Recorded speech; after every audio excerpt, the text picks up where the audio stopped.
you for taking the time out this evening of your lives, because this is it's time, and time is valuable, and so we certainly want to make this the most productive use of your time.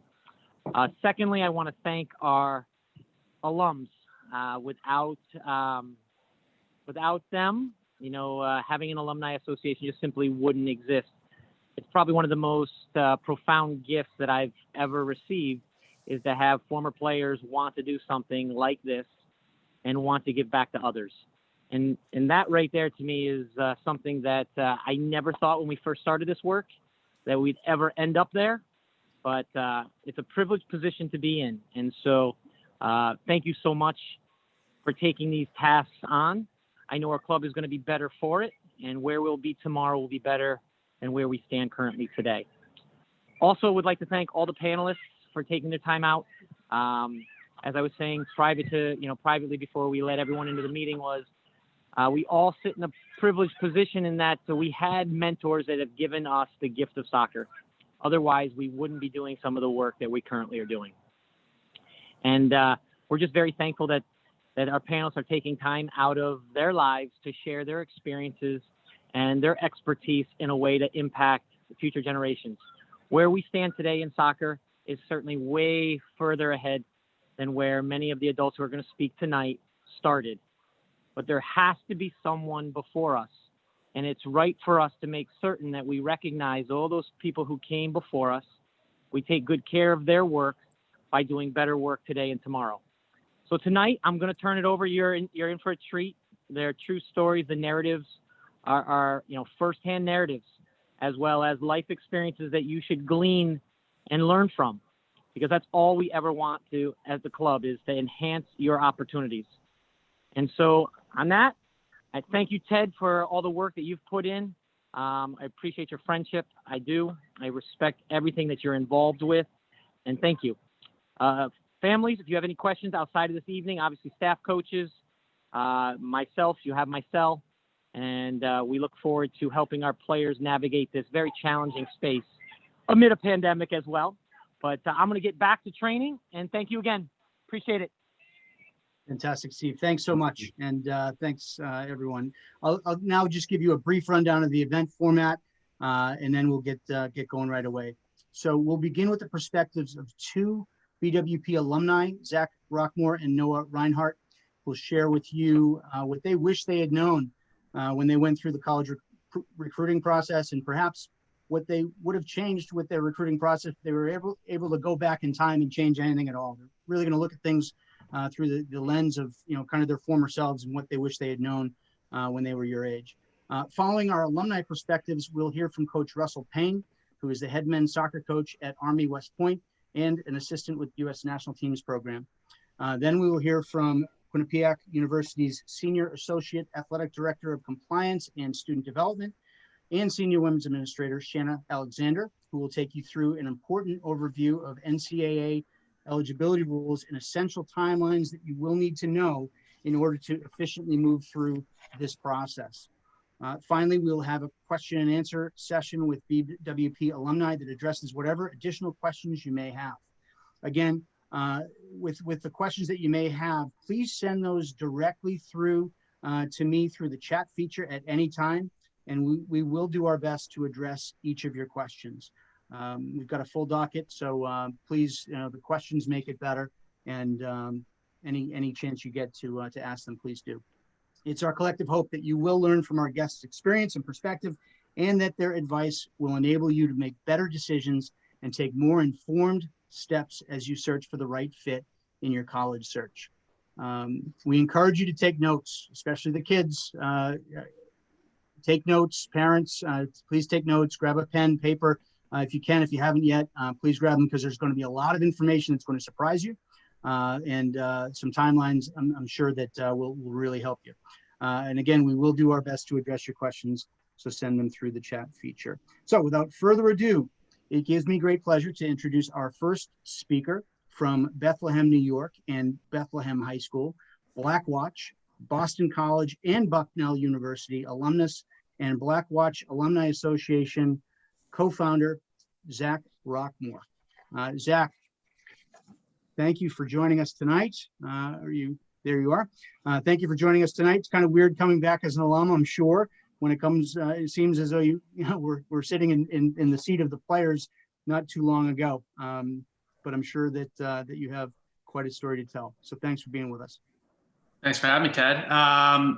So I think ultimately when I was kind of putting this together and asked with Ted and the other guys kind of what had I wish I'd known during my age or during your ages at this point, there were really a core 3 or 4 things that stuck out to me that I thought kind of encompass almost, I would hope, everyone's thought process, and that it's easy to get caught up in the emotion. It's obviously an exciting time and a process that there's a lot of factors that go into it. But I think, it's hard to be a little bit more rational and kind of draw up, there's a lot of different kind of checks and balances within the process, but try to avoid the short-term thinking, whether that is being able to say, hey, I'm playing a Division I sport, or whether that is saying, hey, I'm going to a great conference that I think is going to be a really, really great conference to not just heighten my ability as a player, but also,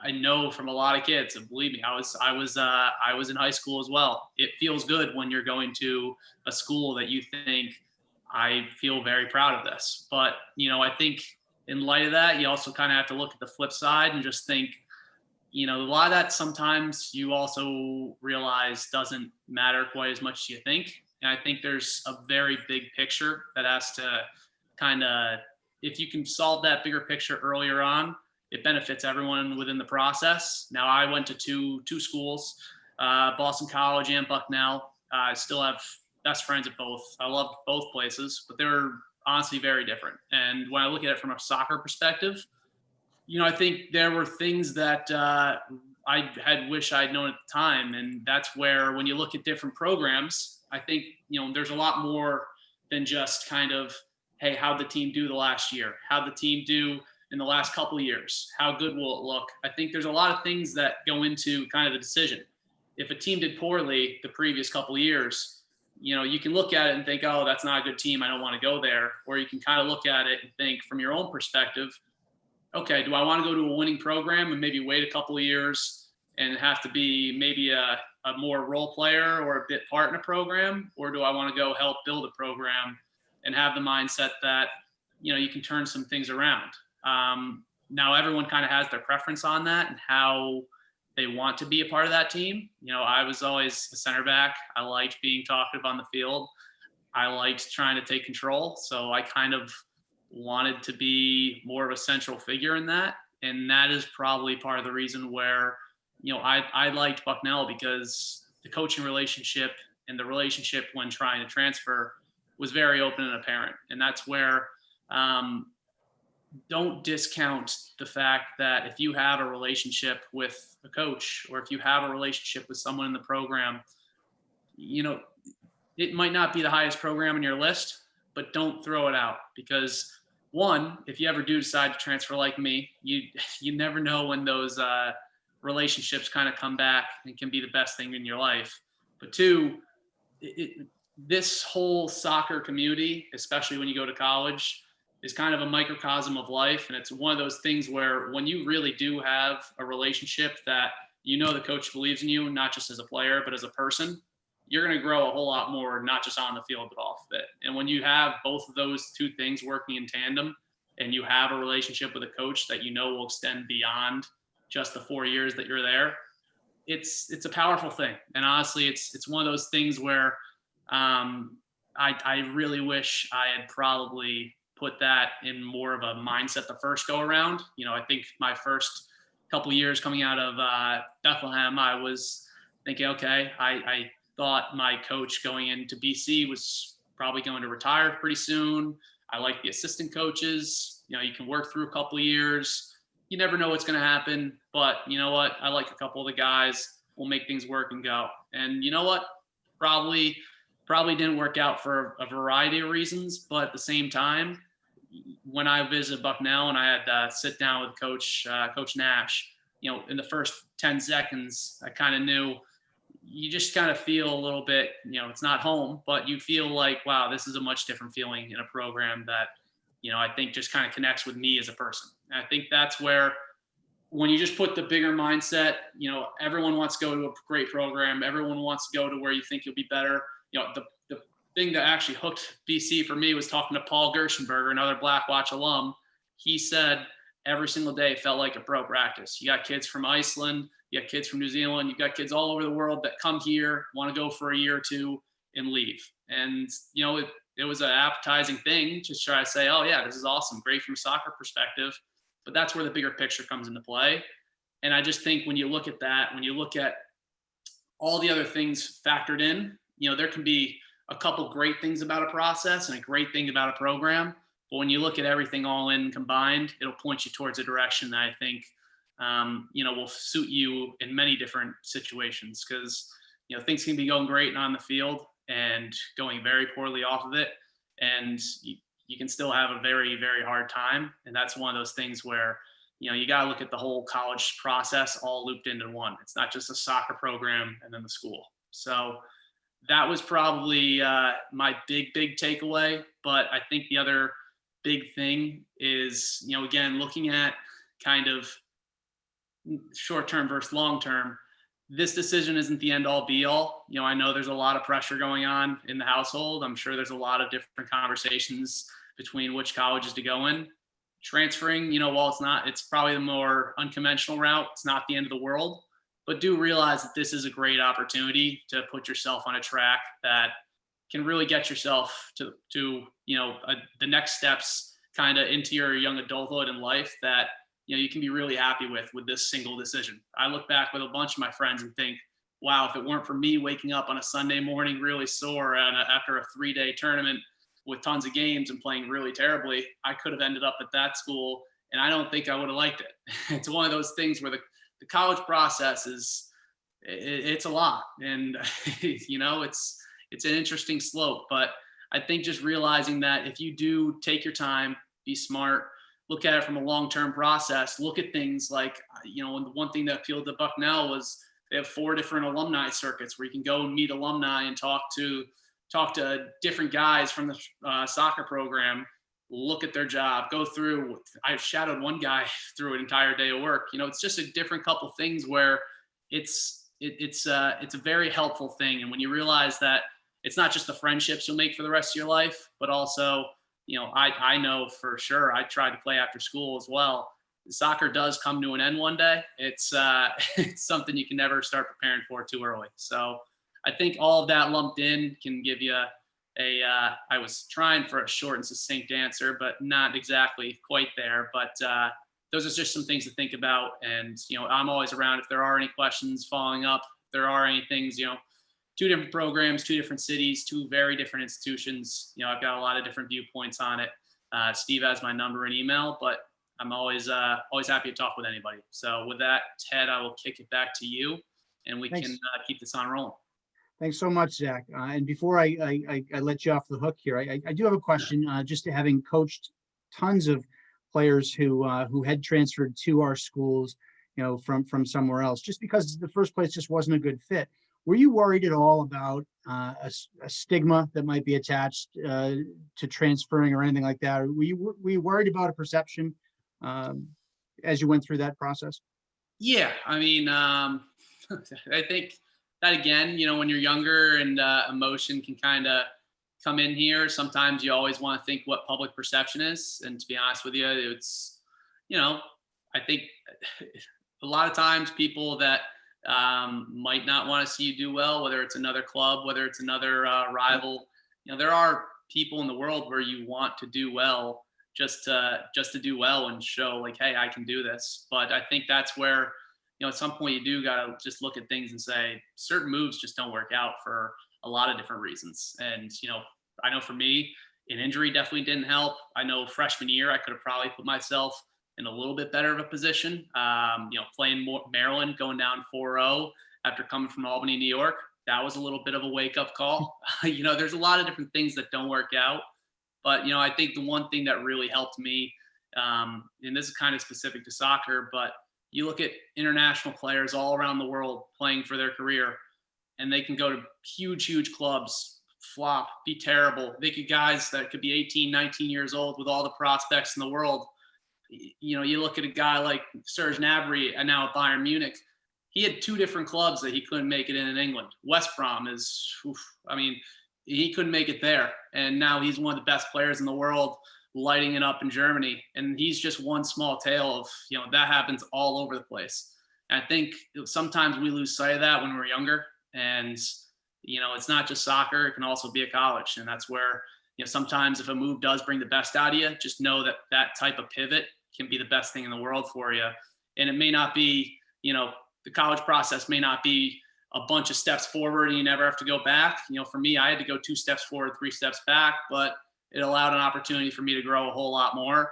And it just puts you on a different kind of level where, okay, if I can't grow here, let's go try something else. And there's no shame in it. All you got to do is put your head down and work, and, hopefully things work out in the end. But if they don't, at least you try. And that's kind of all that really mattered to me. Absolutely. I think that's a wonderful answer, and honestly the right reason. And that's, having seen just it work out so well, finding the right fit is the ultimate goal, right? And if you thought you had it, you didn't, and then you went and you found it, you had a better lens through which to find that fit. And I really commend you for doing that, and obviously having the career that you did at Bucknell and beyond. So, but thanks again, Zach. Wonderful job. I knew you'd be great. And now we'll move on to Noah here. So next up from Albany, New York, and the Doane Stewart School. Did I say it correctly? Yep. Excellent. Not bad for a Massachusetts guy. That's good. So from the Doane Stewart School, it is my pleasure to introduce BWP and Syracuse alumnus, and also a co-founder of the Blackwatch Premier Alumni Association, Noah Reinhardt. Noah, thank you for joining us tonight. So from BWP to Syracuse, nice and easy process, right? Seamless, no problems whatsoever, nice and easy. Yep. Thanks, Ted. So Zach did a great job of kind of giving the overview of the big picture stuff. I'm going to try to kind of go into a little bit more of a look at like the mentality during the recruiting process, because it is a very difficult process, and I know that mentally it's taxing. So piggybacking on what Zach talked about, I am the one thing I really would like to have known back in the day would have been the patience, and that you're not going to find your perfect school right away in the first time you try. So the process for me was when I was in about ninth grade, end of ninth grade, early 10th grade, I started really reaching out to coaches, looking at going to soccer camps, all that kind of stuff. And the big part of my story was I was looking all over the place. I was looking at D3 schools, D1 schools, Ivy League schools, ACC. I wasn't 100% sure of where I was playing wise.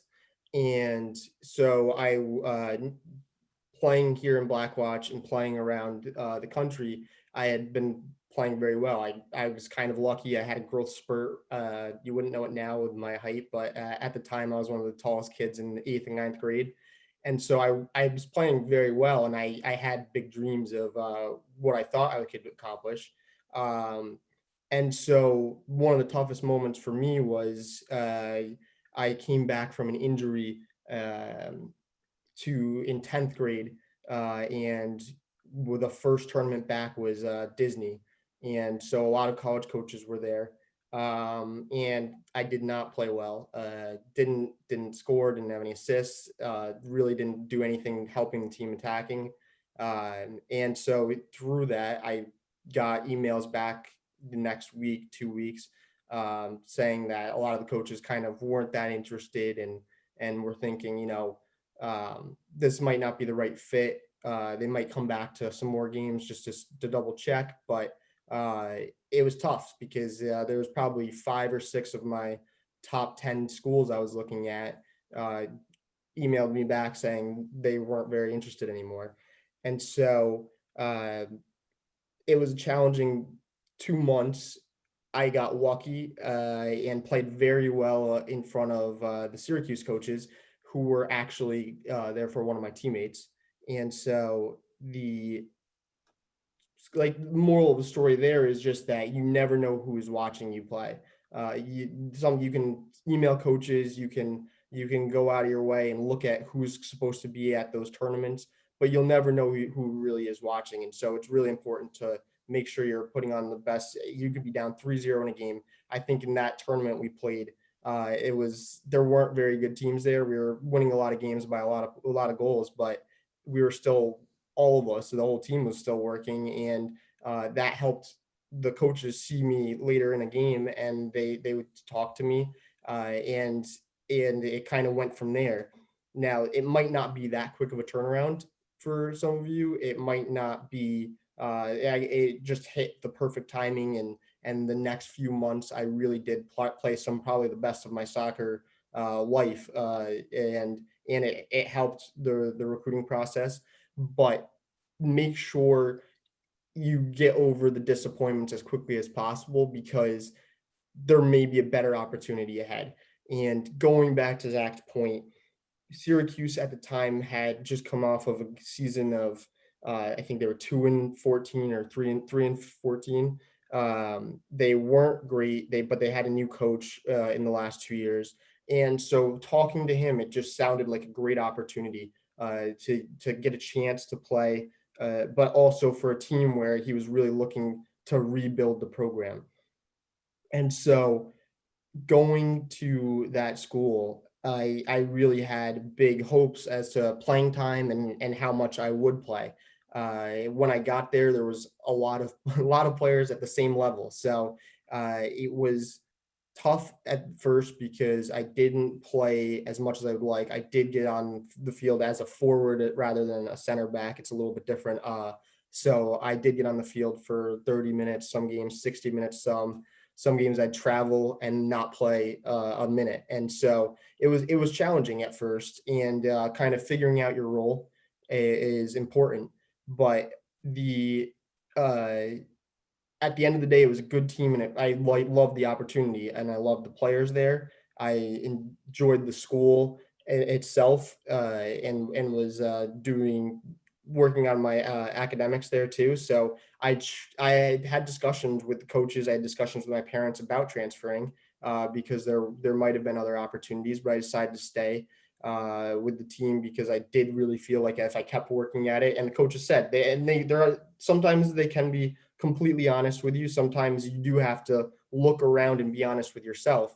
And they basically said that they're bringing in European players, they're bringing in players from around the country, and so it's never going to get easier. But you do do enough work on the field, you do enough work in practice that you will have a spot on the team, a spot playing. And so I did end up my senior year starting about 9 or 10 games. And as a team, as a program, we had a very good year my last year, winning an ACC championship and going to the Final Four.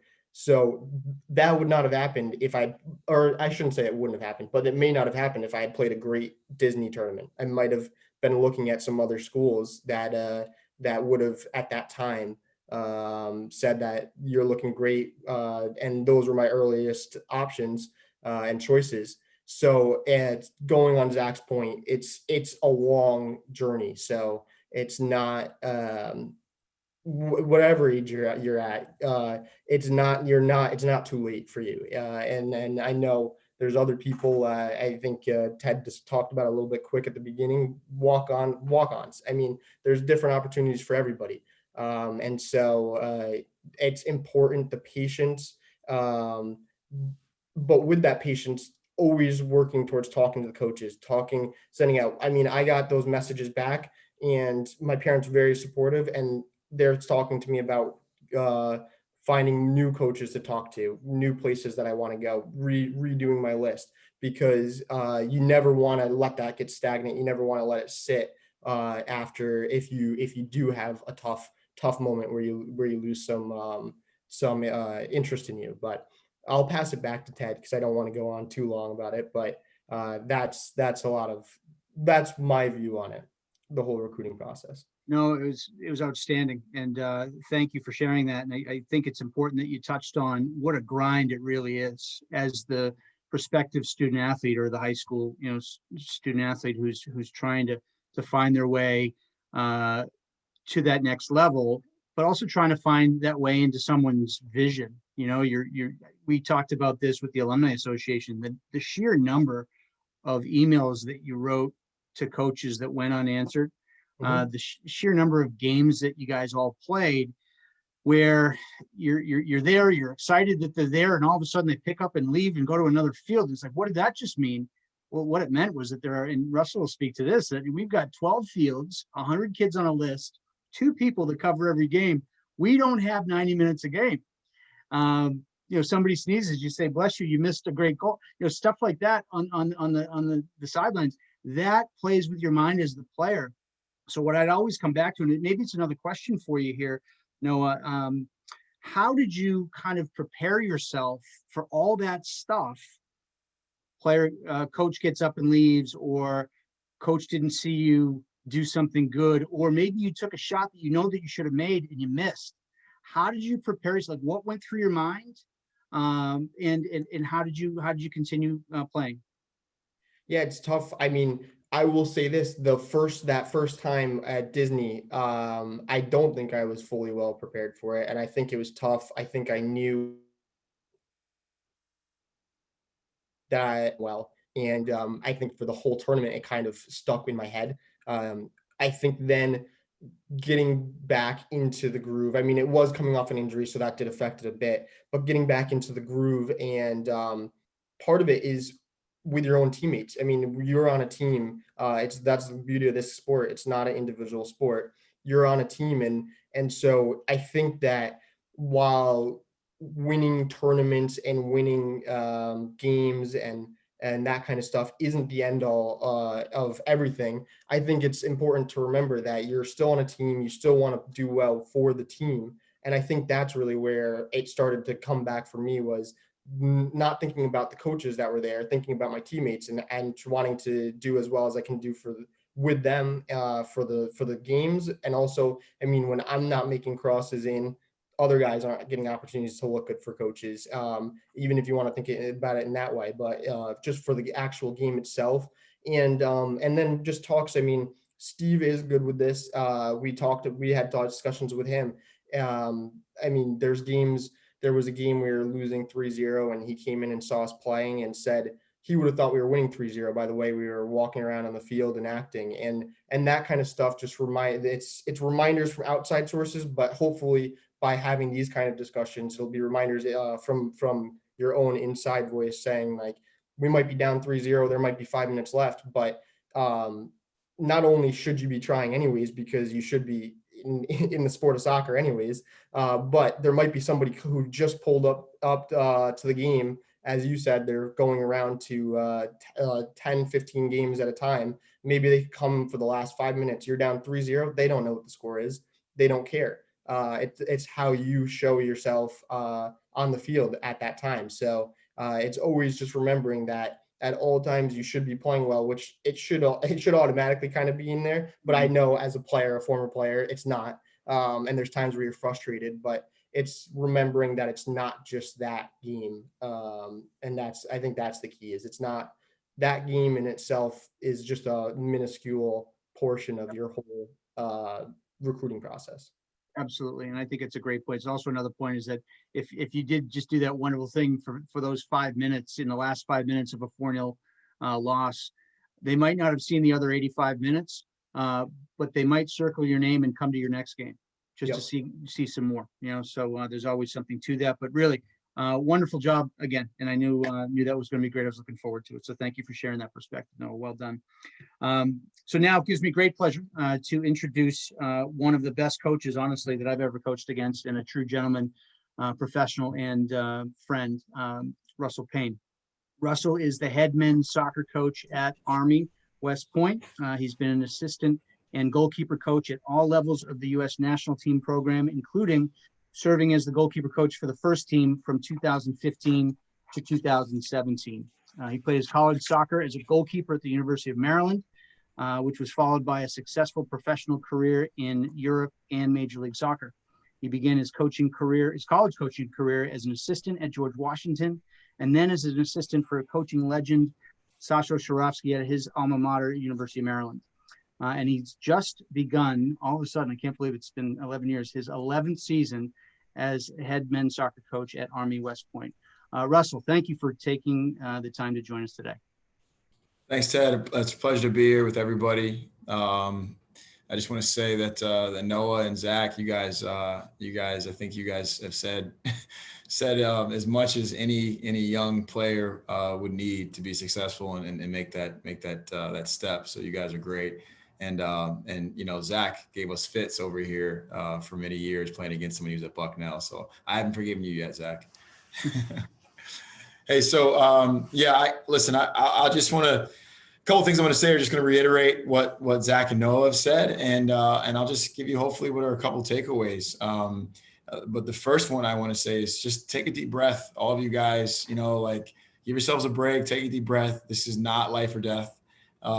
You're going through a fun experience, or you will be entering a fun experience where you get to do something you love. You get to use what you've been doing, which is something you love, which is soccer, to hopefully be a vehicle into, another direction of your life and higher education and other places. So I had a good friend, a family friend, a neighbor, and when I was a high school senior trying to figure out where I wanted to go to school, and I was stressing, I was agonizing, and it was this place and that place and that place, and different amounts of scholarship money and all these different things. And he just told me, dude, relax.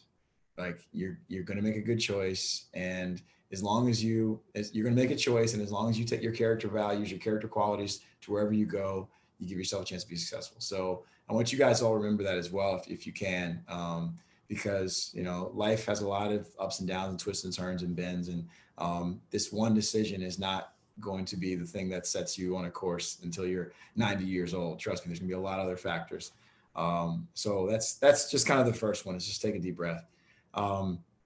But I'll start from I'm talking from a coaching perspective, and I'll say that the college landscape, college athletics landscape has changed, quite a bit over the last few decades, especially the last decade or so.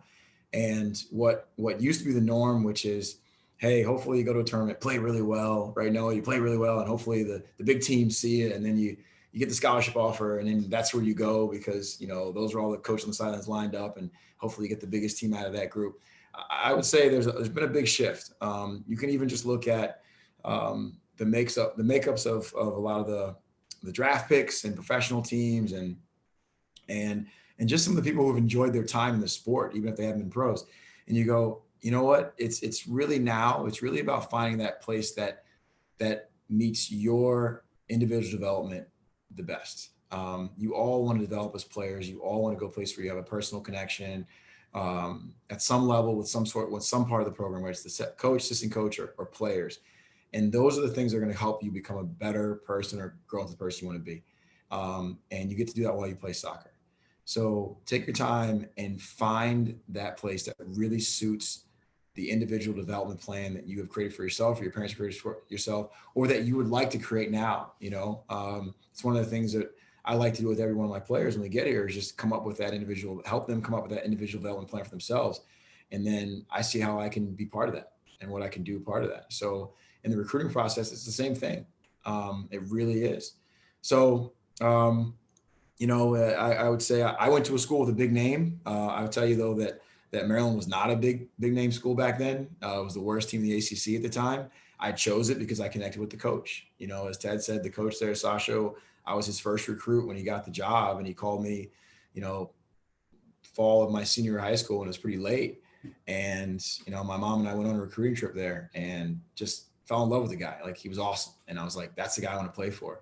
And I ended up getting a scholarship for academics to go to school. I was being recruited for soccer, but it wasn't a full ride. It was a significant amount of money here or there or whatever. But through talking to the academic counselor, I ended up qualifying for some academic money, and ended up going the academic route to get into the school. And it was great. I could play soccer there and be part of a fellowship for academics. But that was just my path, and that opened a lot of different doors up for me along with the soccer world, or through the soccer world. But I will tell you, I found a connection. And I think that's the main reason why I chose that school, because there was other places that were better schools at the time in terms of soccer, had been at Final Fours, had done this, had done that, but I didn't feel the same connection with those coaches.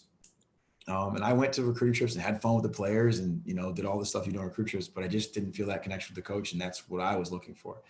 And I felt like I connected with somebody who was going to be part of my development as a person, and has been. I mean, I'm an older guy now, and somebody I still talk to this day regularly. So look for those kind of things if you can. The second thing I'll say is, I think you guys are looking for a little bit of feedback on what coaches are looking for, or what kind of, makes our hair stand up on the back of our necks when we see a player or talk to a player. And one of the things that I found a lot of us connect to is when a player talks about being part of something bigger than themselves. And I think Noah and Zach have both said that in different ways. It's like, we all love teammates, like great teammates. I mean, who doesn't? If you're a coach of a team, that means you're a team first type of personality. And we all love teammate oriented players. So when players talk about being a great teammate, being someone that the team relies upon, being someone that's consistent, and being part of something bigger than yourselves. And every now and again, a player will talk about, I want to win a championship, with your program. I want to help your program win a championship. Of course, we're humans, right? We love to hear those kind of things. So understand that that's, those are things that get our attention. And if those are things that are part of your value system, if you're a selfless person and you're someone who shows a lot of gratitude, talk about those things, put that in your email, show that on the field as you play. But those are things we take notice of. I know personally and professionally, Ted shaking his head a lot. I know Ted was the same way as far as the kind of people that he liked to recruit. We all love great players, and we all love special players. But we know our programs are built around centerpiece players in terms of character and personality, right? Your best player on your team might not have the most influence on your team. It might be somebody who actually has the personality to help others, to be magnetic, to be a connector. So if you have those qualities, great, let those come out and let coaches know. And if not, work on some skills to help yourself become more attractive in that way. And then lastly, on field, and I think Noah, you summed it up better than I could have ever said it, man. It's about I'll use a buzzword. It's about being mindful, right? You guys have heard the term mindfulness lately, or being in the moment. It really is about that. As coaches, we talk about how, if you take care of the details, you take care of the process, then winning will be a byproduct. Winning will take care of itself, right? And that's a hard thing to be part of every day, because we always want to think about when. If we do this, we're going to win. If we do this, we're going to win. You got to put that away, and you got to go, if I just do the details and I just stick to my process, then I'll give myself a chance to win. Hopefully winning will take care of itself. It's just the same thing with recruiting, right?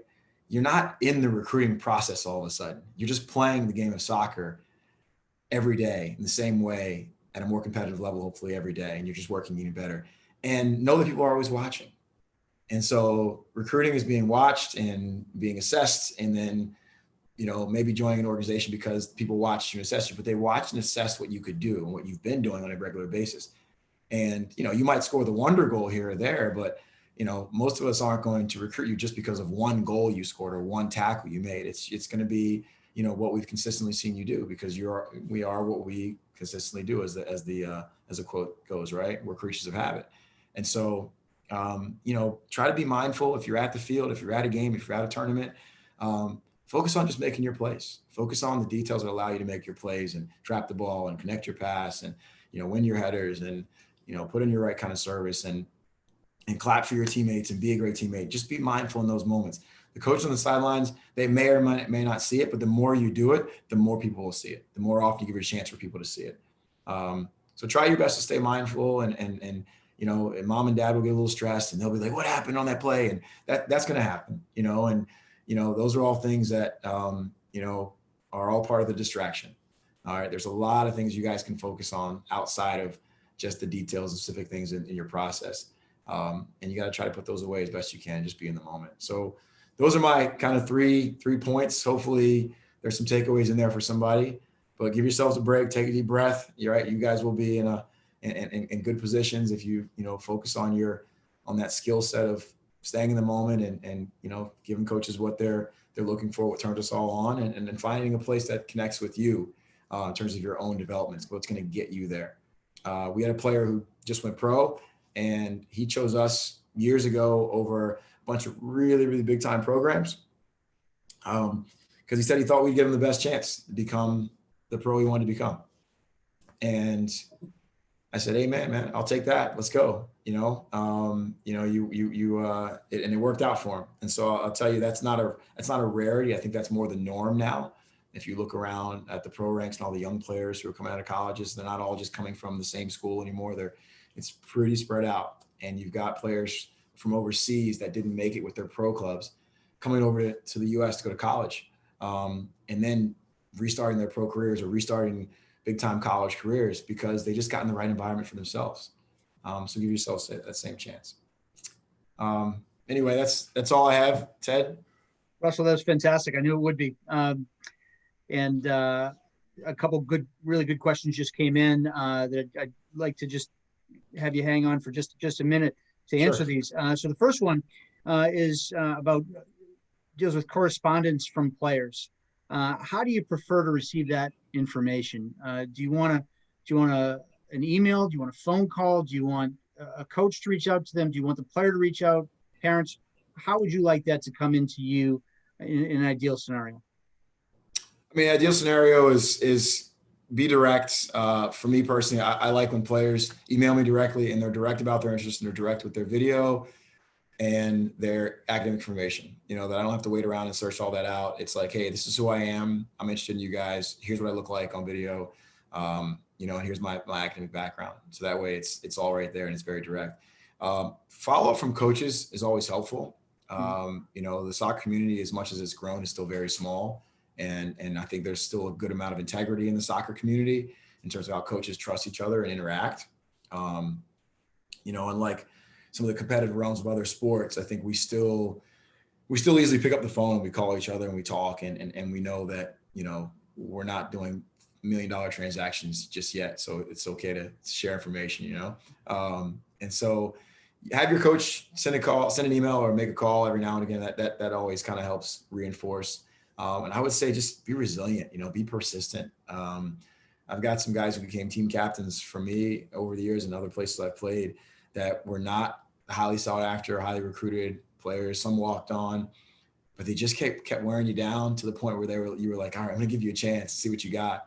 And then they ended up ascending, because we all develop at different periods, at different rates. So be persistent that way, but definitely be direct. It's not always in your favor if somebody's right on your behalf before you've actually reached out, especially if it's mom or dad. It's usually better if it comes from you, and it just shows that commitment level of maturity as well. Fantastic. And then the final question here, do you always fill your recruiting classes early, or do you ever find your players late? Is that the case at Army? How does that compare to Maryland? It's the same across the board, I would say, in my experience.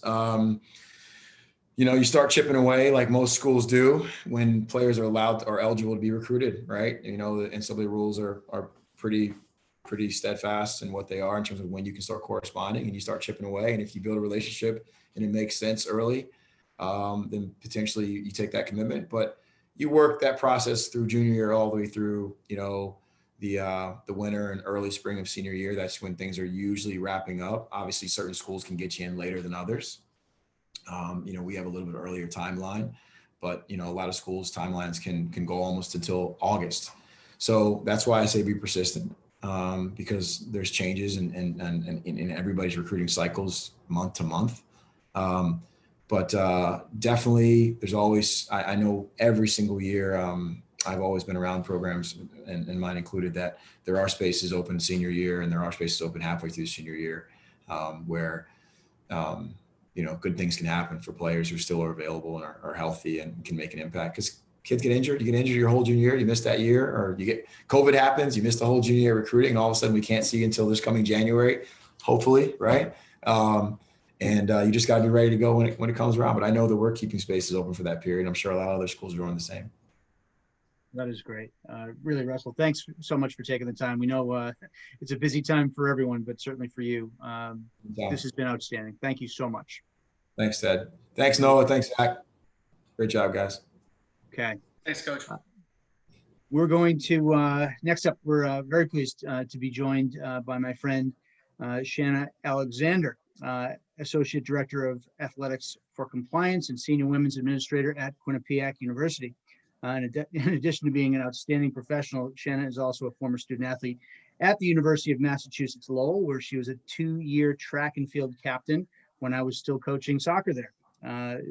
Shanna was extremely sharp then, and it's absolutely no surprise to me at all that she's risen to the levels that she has in athletic administration.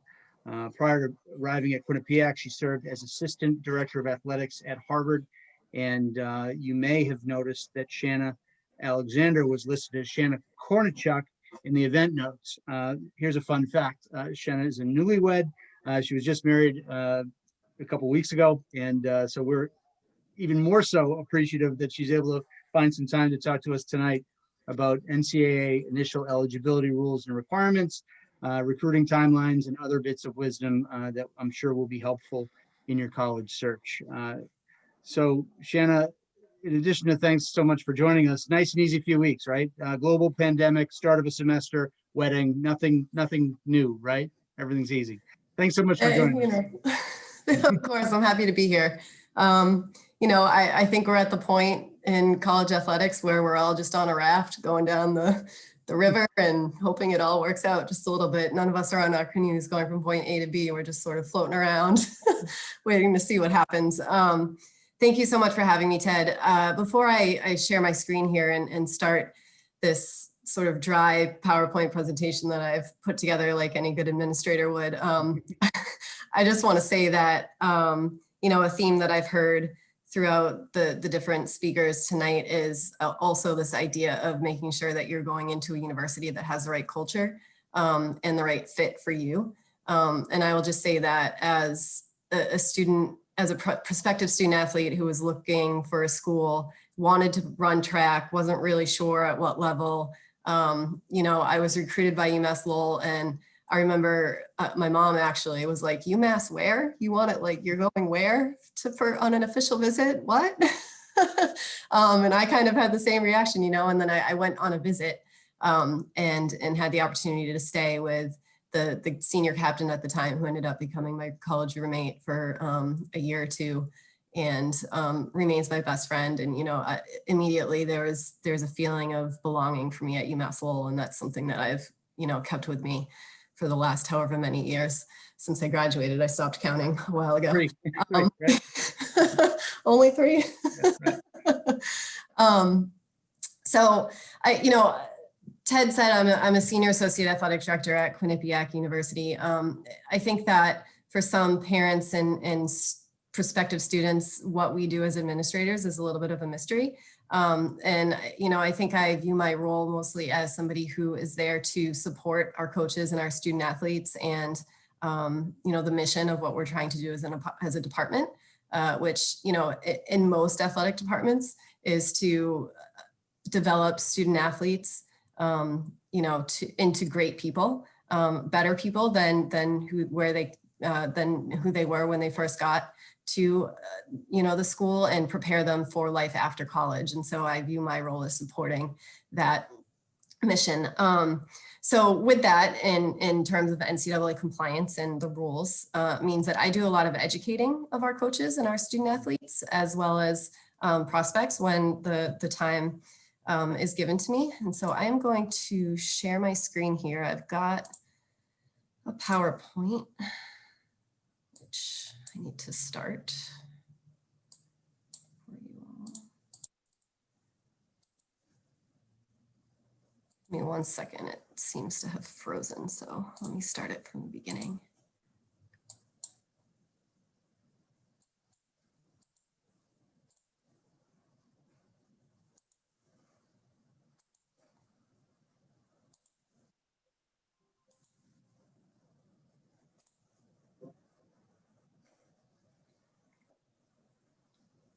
Sorry, it seems to have frozen, so I just need to go right back in and Not a problem. Of course. Shanna, I might still have it as well, so I'm going to try to bring it up on my end. Okay. Technical difficulties in the world of COVID. Gotta love it. Quite all right.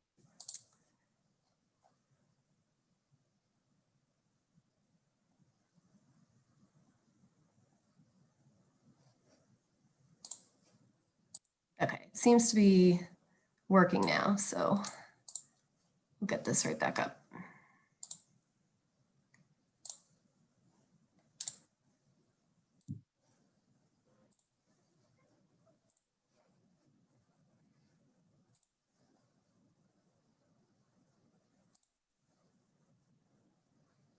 Okay. Can everybody see that? Yes. Yes, perfect. So many of the things that I'm going to go over tonight are located in the NCAA rules for college-bound student athletes, which is a pretty lengthy, actually, manual that the NCAA puts together every year.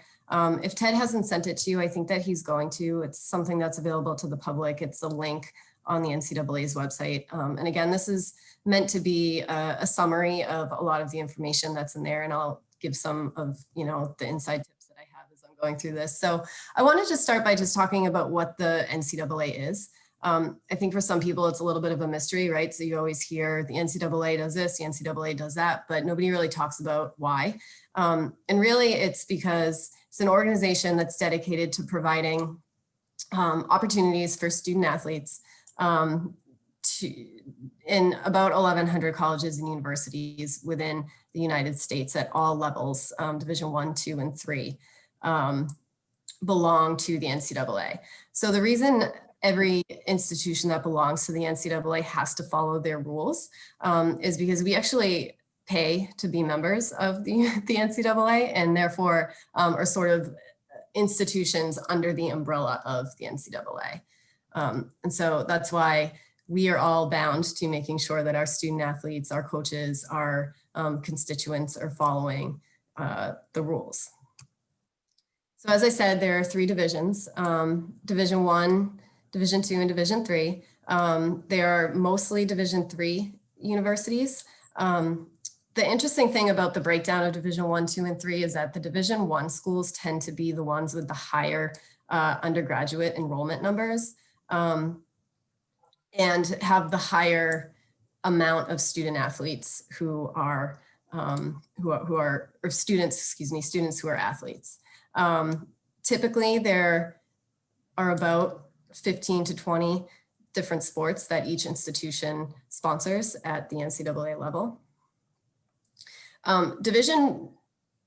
There's also a difference in the type of athlete typically that is a makeup of the different teams. For example, Division 3 tends to recruit a bit more regionally, whereas Division 1 tend to be a little bit more widespread in the students that they're recruiting and from the different regions within both the United States and also globally. So one thing the NCAA requires that all students have done upon enrollment at an institution is to register with the Eligibility Center. And the Eligibility Center really is, it's a clearinghouse. It actually used to be called the clearinghouse. It's a clearinghouse that the NCAA requires students to go through that determines whether or not a student athlete is college ready. And then also whether or not they've maintained their amateur status. One part of being an NCAA institution is that you don't have professionals play for you. All student athletes who are members of teams at the varsity level are all amateurs. And we'll go through in a little while about what exactly it means to be an amateur and things that you could do even accidentally to hurt your amateur status. But so when you register with the Eligibility Center, there are 2 different types of accounts. There's a profile page account, and that is specific to Division 3 schools. The NCAA suggests that if you're not sure which division you want to play in, that you first register for a profile page account. It might even, I think it's free. It's cheaper at least on the outset to register for that type of an account. And then there's a certification account. So a certification account is the account that Division 1 institutions and Division 2 institutions will look at when trying to determine whether or not a student meets the academic standards that are set by the NCAA. Another thing to keep in mind is that you must complete the certification account for registration before making an official visit to an institution and before signing a national letter of intent. And we will go through the NLI a little bit later also.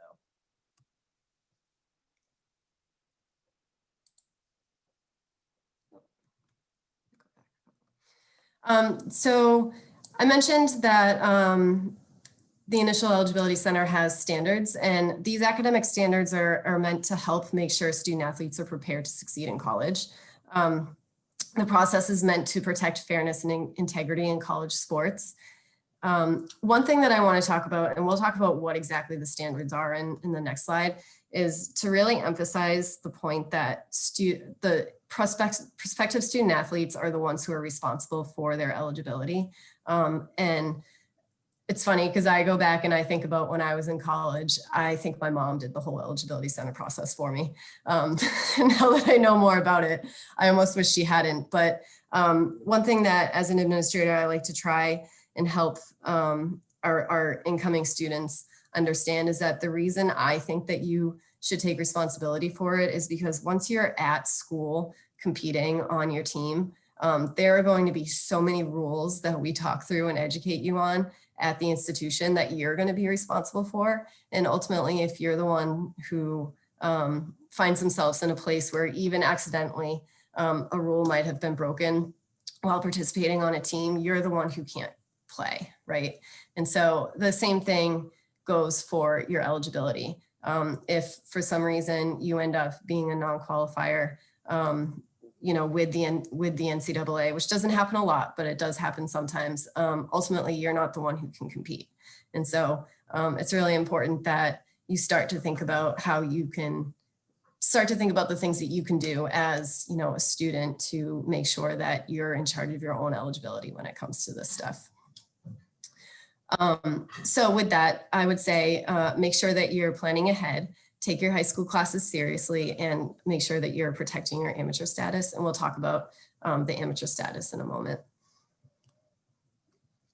So in terms of amateurism, as I said, the NCAA is an amateur organization. And so there are several things that they suggest that student athletes don't do if they would like to compete within the organization. And so one thing that the Eligibility Center does is make sure that students haven't done anything prior to coming to college to do some to make themselves not an amateur anymore. And so there could be anything from receiving signing a contract with a professional team, right? That's one of the more obvious things. If you're signing a contract with a professional team, then you're saying that you're a professional.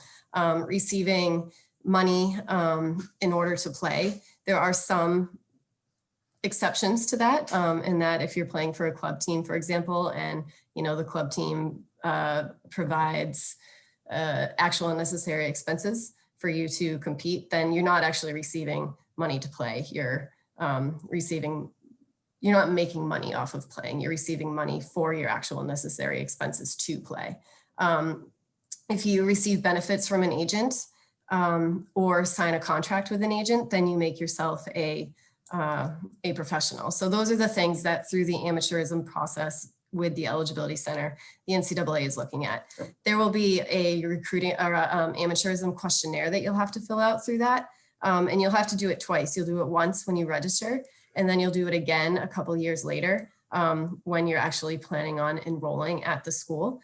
And those questions are meant to make sure that you haven't done anything to hurt your amateur status. I will say that if you're hearing these things and you're like, oh my God, I did this the other day, I could be no longer a professional, don't hide it, because the NCAA and the institution will find out. And most of the time, depending on what it is, there are things that we can do, the institution can do, working with the student and the NCAA to make sure that or to try to get some of your eligibility back. There are different reports and things like that we can work through with the NCAA to work through it with you. An interesting thing that is a newer rule that came out, it's probably not that new anymore, it's probably 6 or 7 years ago at least, is the delayed enrollment rule. And basically that says that once you graduate from high school, you have 1 year after you graduate from high school to enroll in an institution full-time and compete.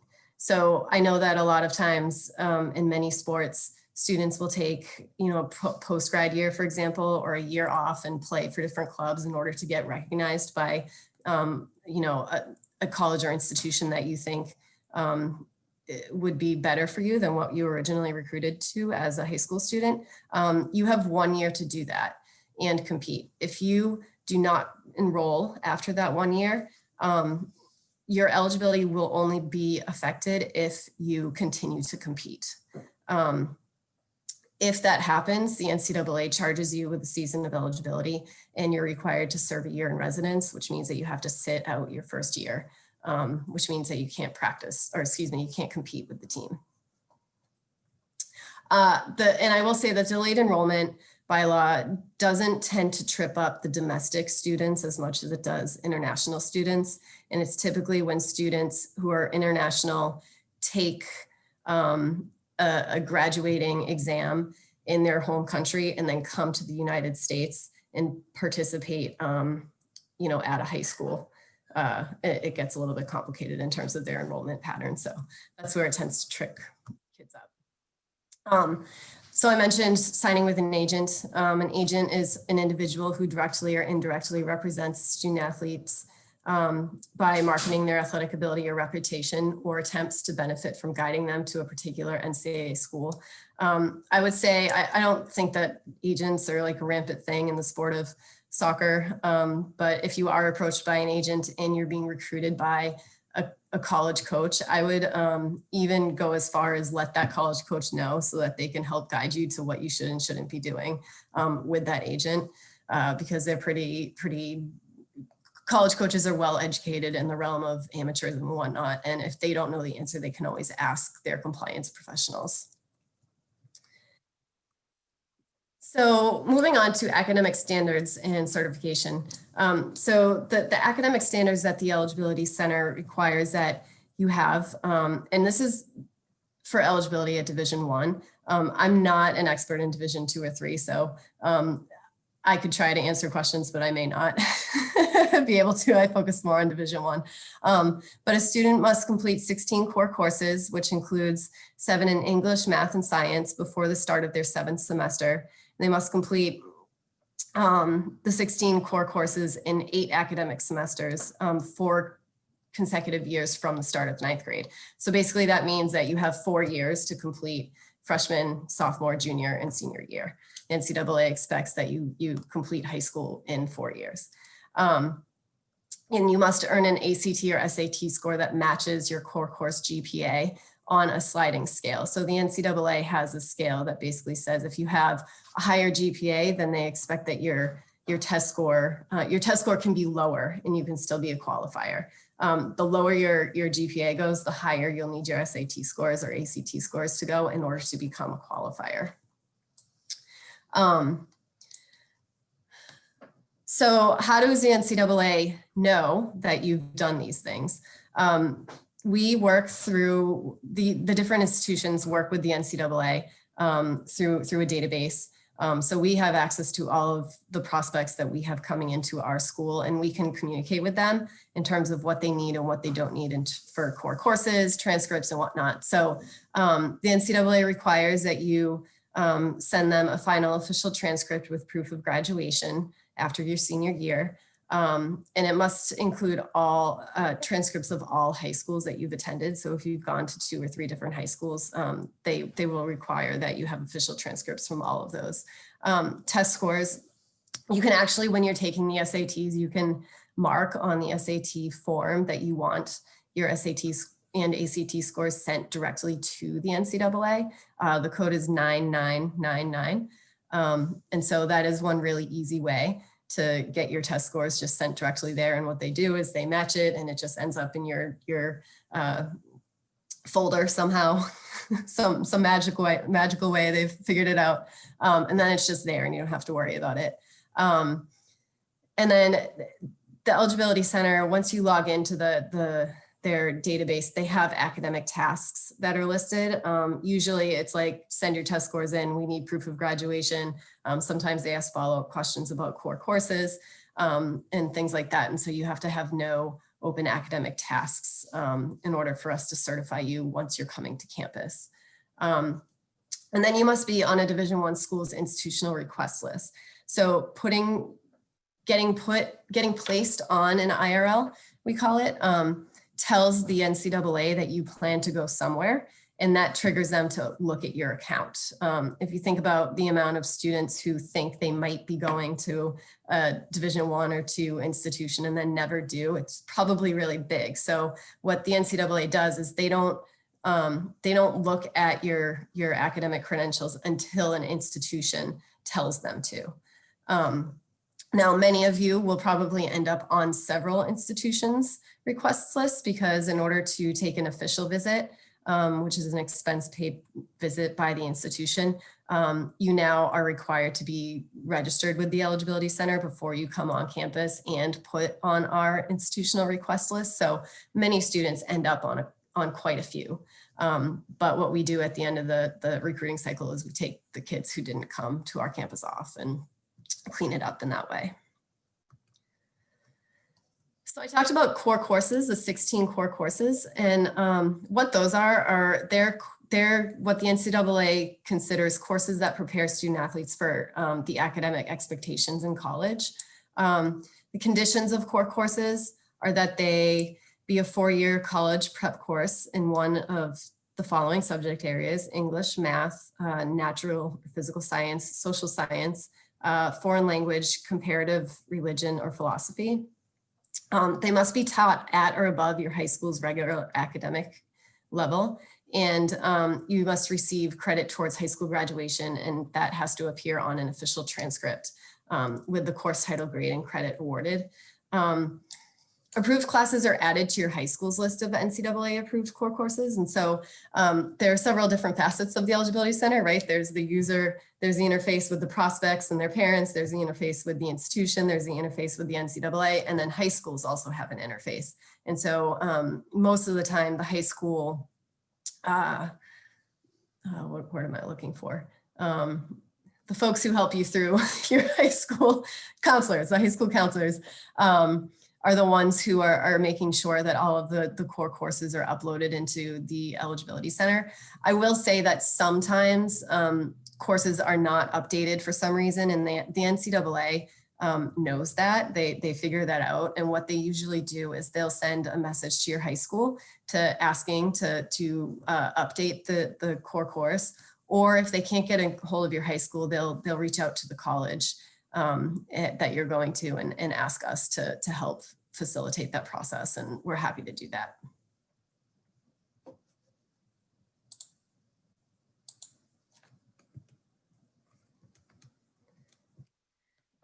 So test scores and GPA, the test scores, the SAT is that the scores that the NCAA uses for the SAT is a combined score calculated by adding the critical reading and math scores. The ACT is a sum score calculated by adding English, math, reading, and science subscores.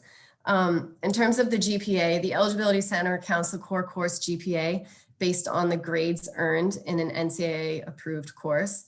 So it's calculated based on a 4.0 scale.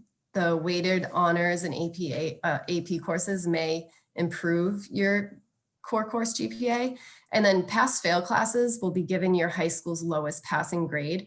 So what's interesting is that they actually give a pass-fail class course a D, and go from there. An interesting thing with COVID, my computer keeps freezing here. That they actually just announced the other day was that for test scores for the 2021-2022 academic year, so students who are enrolling next fall, for those who initially enroll during that time, standardized test scores will be excluded from the initial eligibility criteria. And that's because they're recognizing that many of the testing opportunities this year are not being given to student athletes. And so rather than have students worry about that, and or have each institution write waivers, which could be a lot. They've decided that they're just not going to use the standardized test scores from the eligibility criteria for next year. Right now, that is just for next year. I think, you know, back to that raft, I think we have to see what happens over the next however many months to see if they extend that. Also, in terms of pass fail grades, they are recognizing that a lot of the high schools last spring and this fall are going to a pass fail model. And so what they've said is for 2021-22, if students' core course GPA would increase by assigning the 2.3, which is the D, for a pass class, then the value will be assigned. But if it would hurt the student's GPA, then the NCAA won't assign a value, but they will still apply the credit toward the student's core course requirements.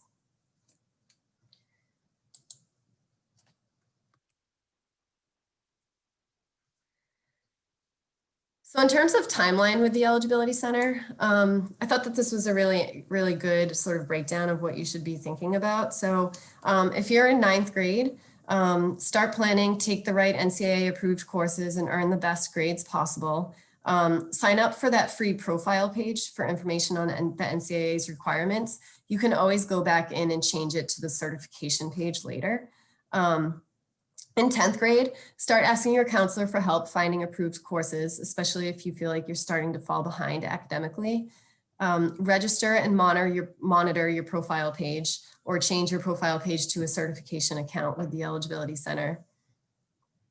In 11th grade, you want to make sure that you're on track to complete the required number of approved core courses. Take the SAT and ACT and make sure that you put that 999 code when you do, so that they'll automatically be submitted to the NCAA.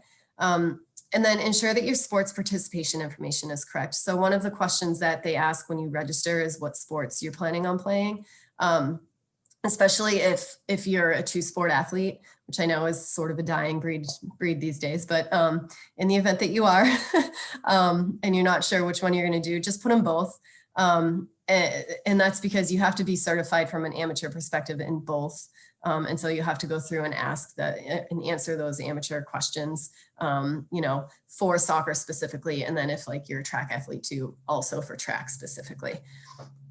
And then in 12th grade, complete the final NCAA approved courses and request final amateur certification. And so I said earlier with the amateur piece, you have to go in twice and answer those questions. So you do it the one time and then you go back and confirm that nothing has changed.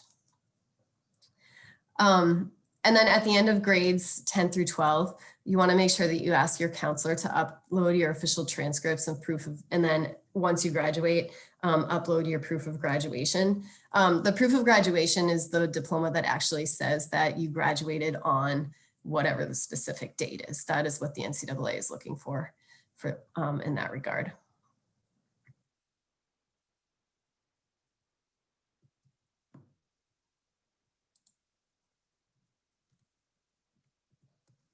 All right, on to scholarships. So from a scholarship perspective, NCAA Division I and II schools provide over $2.7 billion in athletic scholarships annually. Division III is a division that the institutions offer need-based aid and academic aid only. They do not offer athletic-based scholarships.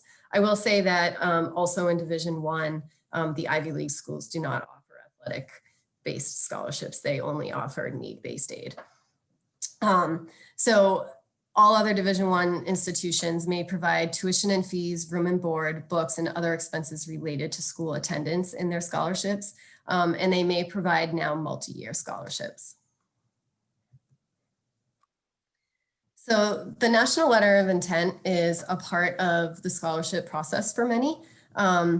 What it means is that a student athlete and the coach to the institution that they're signing the NLI at agree to attend the Division I school for at least one academic year. The NLI schools agree to provide athletic financial aid for a minimum of one academic year, as long as the student is admitted to the school and is eligible for aid under NCAA rules.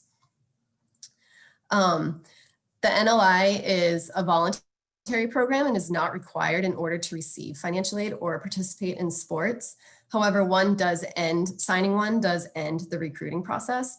And so I know for both coaches and student athletes, if an NLI is being offered, it's something that can be very helpful to sign, especially if you're pretty set on where you're going, because that locks in a spot for you as the student athlete. And it also helps the coach know that another coach can't continue to recruit you.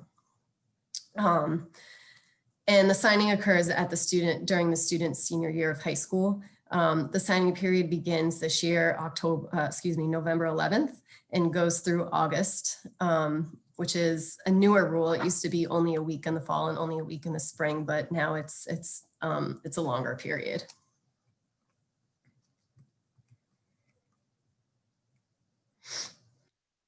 So in terms of pre-enrollment bylaws, I'm not going to read this word for word. I will say that we did talk about a lot of it. So delayed enrollment, some other things that you may come across. We often get questions about whether or not a student can use a recruiting or scouting service. And the answer is yes, you can. But the fee service charge cannot be based on receipt or the amount of the athletic scholarship. It has to be a set amount for all student athletes. And that actually goes the same for coaches being able to use them.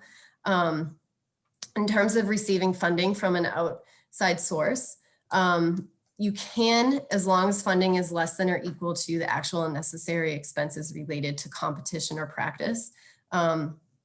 So for example, a lot of students, maybe in the US systems where they're getting, a small amount of money for training, those types of things are all permissible per NCAA rules.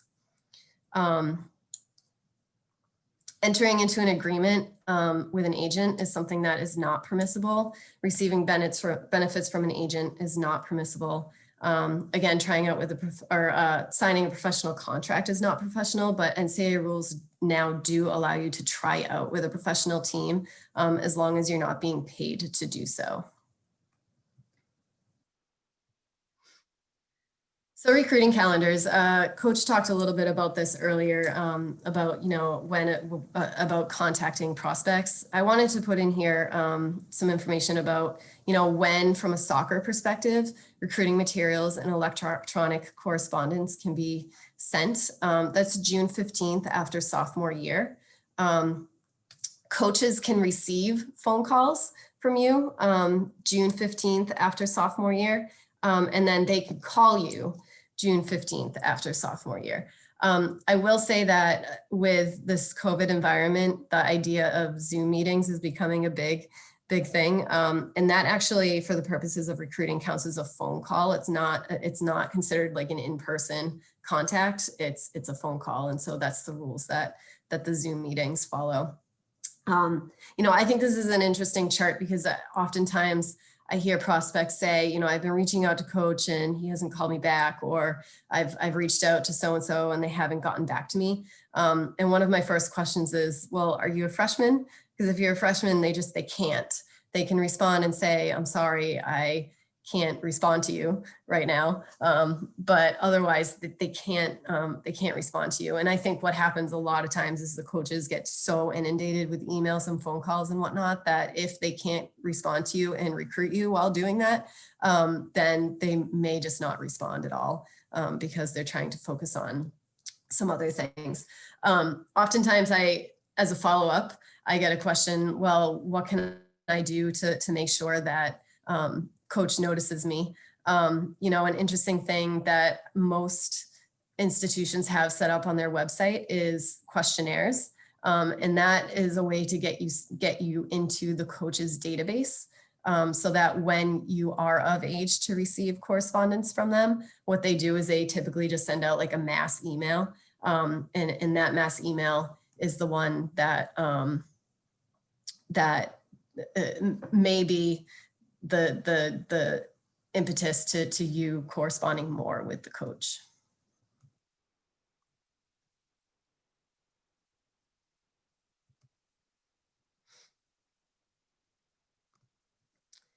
So this is my last slide. It just has a couple other important terms that I thought I should share with you. So a contact period from a recruiting perspective is a period when a college coach may have face-to-face contact with you, watch you compete, visit your high school, and call or write you. A dead period is a period when a college coach may not have any face-to-face contact with you, but they may call or write you.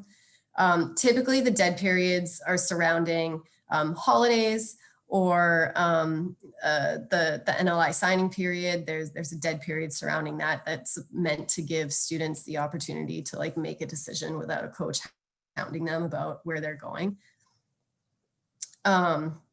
The evaluation period is a period where a college coach may watch you compete, visit your high school, and call or write you, but may not have any face-to-face contact with you. A quiet period, these are out of order, I apologize. A quiet period is when a college coach may not have in-person contact with you off the college's campus, but can go and watch you in a game. Official and unofficial visits. So an official visit is when a college, it's an expense paid visit where a college may pay for your transportation to and from the college, meals, and your housing for 48 hours. And the intent of the official visit is to bring students in and really give them a sense for what life is like as a college student on their campus. An unofficial visit is a self-financed visit to a college. So you can take as many unofficial visits as you want to a college. However, official visits, you're only allowed 5 total and 1 to each institution. And so if you're planning on doing college visits, just keep that in mind, that 5 is sort of that lucky number there.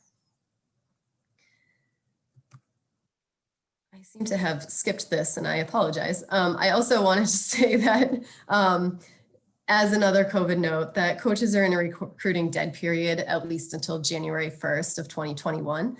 And so that means that, you know, even if tournaments are happening and whatnot, they're not allowed to be there personally to watch you while playing.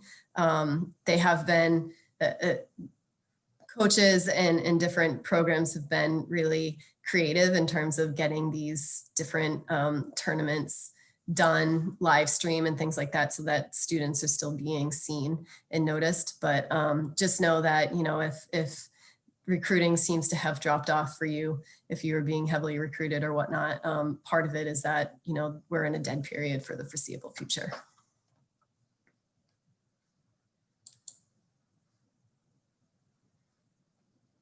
That is what I had. I hope I didn't bore everybody too much. Not at all. No, Shannon, thank you so much. You know, I think, you know, and you have these books in your library, so you know exactly what I'm describing. The NCAA manuals are this thick, especially for Division I. Division II is this thick. Division III is this thick. Yeah, there you are. And it's heavy and it's a lot of paper. That's half of a maple right there. So so that's the start, is that there's just so much information. And thank you for bringing us through in honestly a very efficient way. A couple questions did come in that I think, you know, kind of bring, you know, some light to this. You know, one with regard to guidance departments and initial eligibility requirements. Some guidance departments, as you know, and or some college counselors or even some high school athletic departments are more up on these rules and eligibility requirements than others. Do you have recommendations that maybe the student athlete, prospective student athletes that are on this meeting might want to be proactive and head in and kind of almost manage up to their guidance counselors and make sure that these initial eligibility requirements are being Met. paid attention to and met? Yeah. Yeah, you know, that's an interesting one.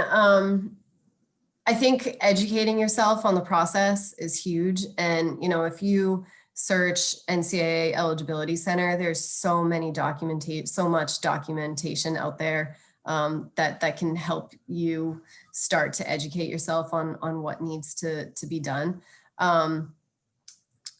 Another interesting thing is if you know of other student athletes who went to a Division I school, we'll talk Division I, at your high school, reach out to them and see if they would help you explain kind of what they went through in order, or had to maybe hoops they had to jump through in order to get certified, because You know, if it's not just your issue, it may be a school issue, right? And so there may be other people out there who have gone to schools that have some really good compliance departments that have been able to figure it out. And if they were involved in the process, like we try to pull the student athletes into the process once they get to school, then they probably could be helpful in terms of like maybe some things that they were able to do in order to get the school on board with what they needed.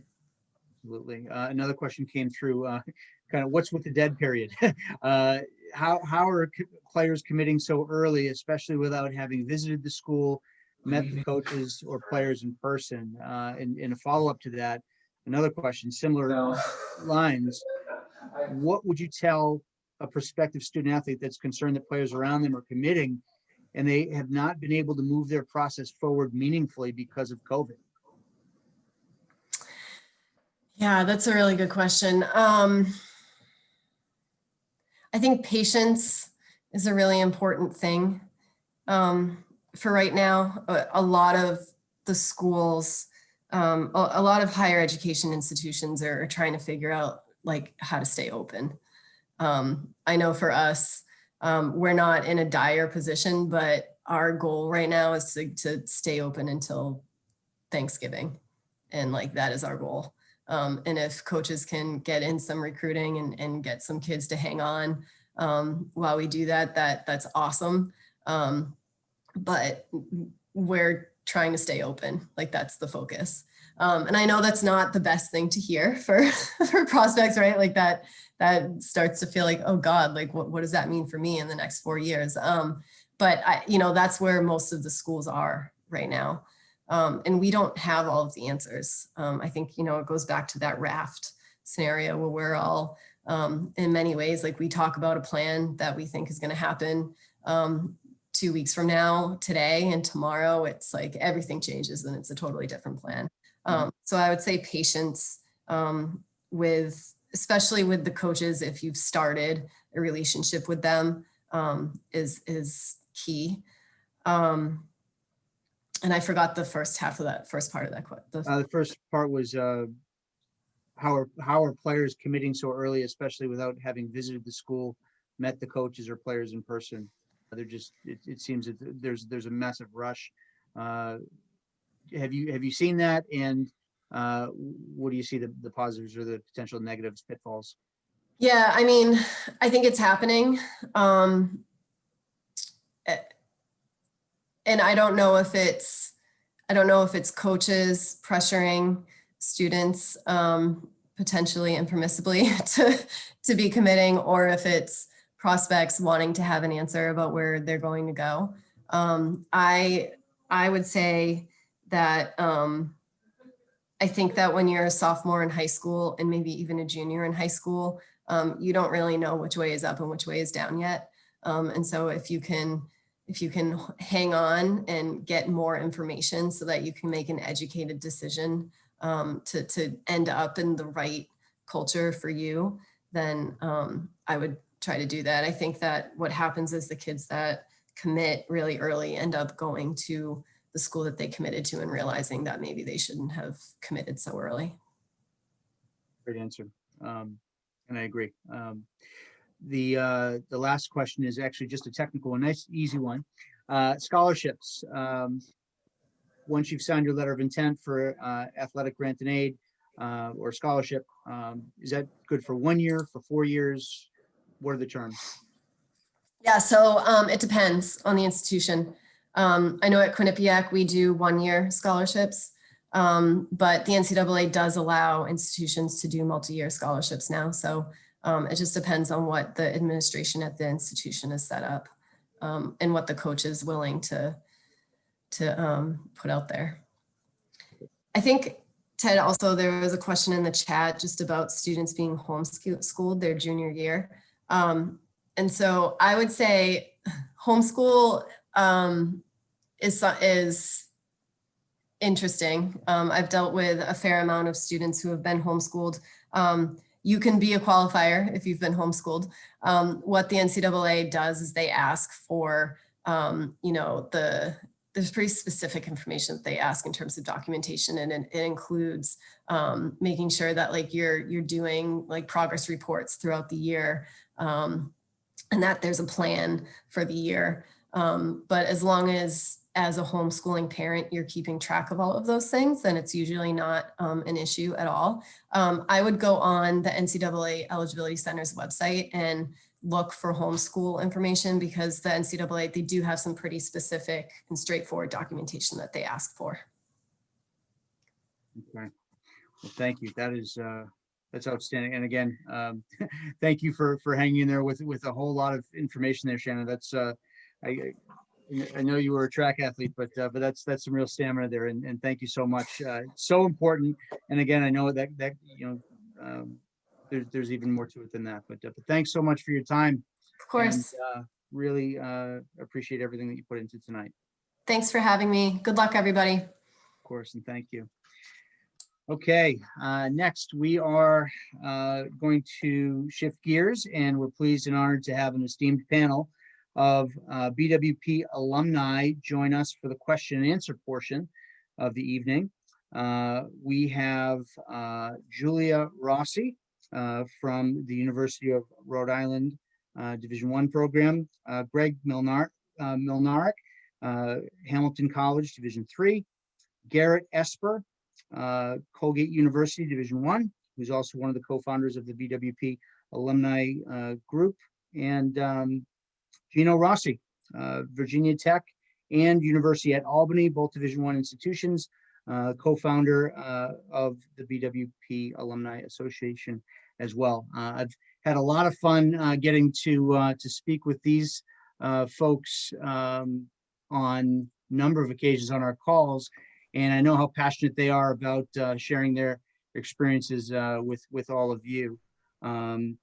We wanted to start off with a couple of the questions that have just come in to kind of kick things off. But one of them was an earlier one that I want to kind of jump on first. The question is, can making a highlight video give you an advantage over other players? I'll throw that out to everybody and see what your perspectives are. Yes, absolutely. I can tell you from a personal standpoint, it was something that I wish that I had, truly. I think that from a standpoint of a student athlete going through the struggles of it all, sometimes the coach is not going to be able to make the game that we want. I went to Virginia Tech, and my coach saw me play one time, and it was down in Manhattan. And probably one of the only reasons he ended up coming was because Jack Harrison was on the other side of the pitch. And, I was very fortunate for something like that, but I think that if I had access to more film, more video, or was able to get myself digitally out there, I think that it would have been a huge success for me going forward, even though, I was fortunate. I was lucky to find Virginia Tech when I had. But I think that having that leg up is huge in the process. There's so many student athletes out there. And, having a resume is one thing. It's great. It's great to get it all on there. Russell had said it, be direct, be concise, have your academic information right there. But a video certainly helps. That's certainly the little bit of a longer answer to that, but yes, definitely. Absolutely. Out of curiosity, could I have folks raise their hand if you had a video of yourself, recruiting video? It's okay if you did not. Okay. Of those who did your video? Did you do it yourselves, or did you hire a service to do it for you? We were lucky enough to have another parent on the team. I think Andrea did it for you too. I actually did mine myself. Oh, Didn't your know own? who Okay. did them, but that might have been part of the Syracuse package. Yeah, I guess so. How about along those same lines, recruiting services? How many did anybody here subscribe to a recruiting service to be seen, to get their information out? Anything at all? You see a lot of these, come through. I'm sure that everybody that's on the meeting has received emails or marketing material from a whole bunch of them. Is anybody, show of hands, anybody do their, no? Interesting. Yep, Greg? Yeah, I don't know if it's still around, but I used a service called Captain U at the time. And essentially it was just like a dashboard that had all the schools that I was interested in, a little bit about their academics, how many emails I had sent to them at the time, and just a bunch of other information that kind of kept it easy to digest as I was like before tournaments or, you know, before going to any sort of camp. I found it to be helpful, but I don't even know if it's still around, or if others still use it. Sure thing. Actually, I want to stick with you for a minute, Greg. You know, going to attending Hamilton, were you looking at NESCAC schools, Division III schools, or you know this academic profile all the way through? What was your search like? You know, how did you end up with Hamilton? Yeah, for sure. I think it was a few different things. I think firstly, and maybe most importantly, I wasn't, you know, a Gino, Zach, Julia, Noah, and Garrett that were getting calls from D1 coaches every weekend, which certainly kind of narrows it down for me a little bit. But I ultimately, it goes back to the point I think that Zach touched on, which is the idea of fit. You know, I think for a lot of people in the room, maybe, and certainly myself at the time, it was a tough realization to realize that, you know, I probably wasn't going to be a Division I player. But that's not to say that I couldn't leverage sort of, you know, what I had learned and the player I'd become at Blackwatch to, you know, get kind of, you know, parlay into the other side of things, which is the academics. So for me, it became about, you know, how could I leverage soccer to get into as good of a school as possible? I didn't really know anything about the NESCAC, let alone, you know, small Division III colleges to begin with. But, you know, after doing research and going to tons of camps and obviously, you know, tournaments and things like that, I kind of narrowed it down to the NESCAC and certain schools within the NESCAC that, you know, it was still a very high level of soccer, Division III, but fantastic academics, small school environment, and ultimately somewhere where, you know, I felt like I could make an impact. I wasn't going to be probably the best player on the team, but I certainly was going to be one that could contribute and play as much as possible. So I think it was a few different things. Back to the point of fit, it became, you know, like I said, somewhere where I could make an impact, somewhere where I could get as good of an education as possible, you know, doing something that I love. And, you know, to the last point, it probably seems obvious that when you go on these visits and things that you know, want to see people that you could see yourself getting along with, or, you know, you want to have a good relationship with the coach. It seems obvious at the time, but, you know, you take a step back and really look at how important that is. You're going to be spending so much time with these people. They're going to become some of your best friends, some of your best mentors. I think it can't be overstated, you know, on going on some of those visits or even meeting someone on a Zoom call now. I don't know what the situation is like. Somewhere where you feel like you could be heard, you know, you can contribute and ultimately you can learn as much as possible, both about the game, you know, in school, but certainly about yourself as well. So I think the other guys did a great job of touching on that earlier on as well. Fantastic and great points. I actually should take a step back and disarm everybody by letting you all know, and everybody on the call, my college recruiting process was backwards. I didn't have any information, anything like this. I hadn't met the coach prior to going to the school. Tried to walk on, it didn't work out, then it did. All the things to not do, and I'm actually the person in charge of moderating the panel and helping organize the evening, which is the beautiful irony of it. I do it because again, just like you guys, you look back and just say, what did I wish I had, you know, heard when I was this age? So framing it that way, I would just ask in terms of, you know, process, you know, Julia, you know, how did you end up, you know, going to Rhode Island? Did you make the first contact with the coach? Did they reach out to you? How did that all happen? So I actually was more interested in University of Buffalo. I knew that I wanted to go into the medical field. Didn't really know what I wanted to do yet, but Garrett, I knew I wanted to do something. And it wasn't until later on that I realized it was pharmacy I wanted to do. But so I was looking at Buffalo and I kind of like put my all into that school. And being from Albany, I kind of felt like I was going to tournaments that I wasn't really getting seen in the ways that I wanted to be seen. So I decided to go to some of the camps, and I went to Buffalo, and it just wasn't the fit. Like, I know we've all talked on that, but it just wasn't for me. I didn't really like the players that were there. They weren't very like personable. The coach, I didn't really feel that like connection with. And so like I was upset. I was like very frustrated almost because I really put everything into Buffalo. And me and my mom had sat down one day, and she kind of like was like, let's look at other schools. Maybe I knew I was more interested in pharmacy at this point. So I was like, she said, let's look at pharmacy schools. Let's try and see if there's any in the area. I didn't want to go too far. So we stumbled across Rhode Island. It wasn't even in my sights. And I reached out to the coach. I told Steve, and we both kind of like decided that that was a good fit for me, like who I was as a player. We both kind of felt like I would get some time there. Like it was the right competition level, and doing medical as well as like playing soccer was going to be difficult. So we felt like it was a good fit. So I actually went to a camp. I had told the coach about myself. He hadn't seen any of my games yet, but I was actually recruited at the camp. So it was 3 days. We got to play with some of the like recruits that were going in that year, and then recruits that were my age. So I really got a feel for who was going in and who I would be playing with if I was recruited.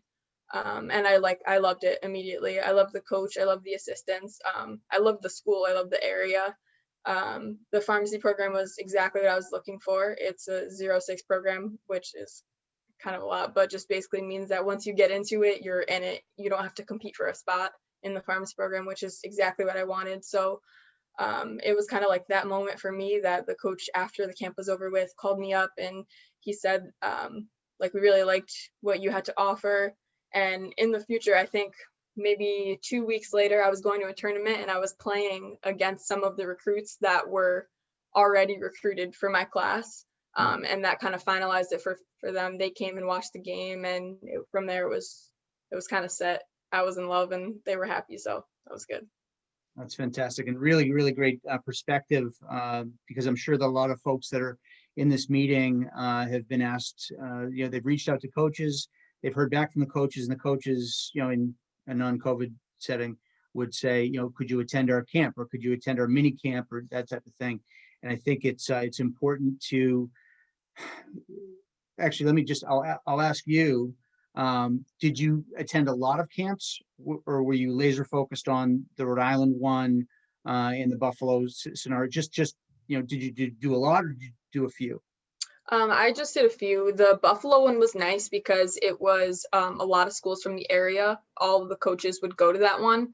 So that one was kind of like more than just Buffalo, but I was mostly interested in Buffalo. And Rhode Island was the second camp that I did. And after that, I had intended on doing more, but from that point, I kind of had made my decision and I was excited about it. So I didn't do any further. That's a great answer and very helpful, because again, I'm sure that plenty of folks, it's what they hear. You hope that it's a genuine offer to be seen at the camp in front of the coaches. You hope that they're going to pay special attention to you, and you find out, I think, quite quickly where you do or do not fit within those landscapes. I want to switch gears to our most let's just say COVID safe panelist right now, Garrett Esper. Garrett, I'll let you explain exactly why you are so, and that's the first piece. But the second piece, just going to looking at clearly where you are, and this will be part of the answer that I don't want to mess with. Did you go? When you were looking for schools, were you looking at soccer? Were you looking at your intended major? Were you looking at one over the other? Were you looking at both? How did it fit for you? What was the most important part of your college search?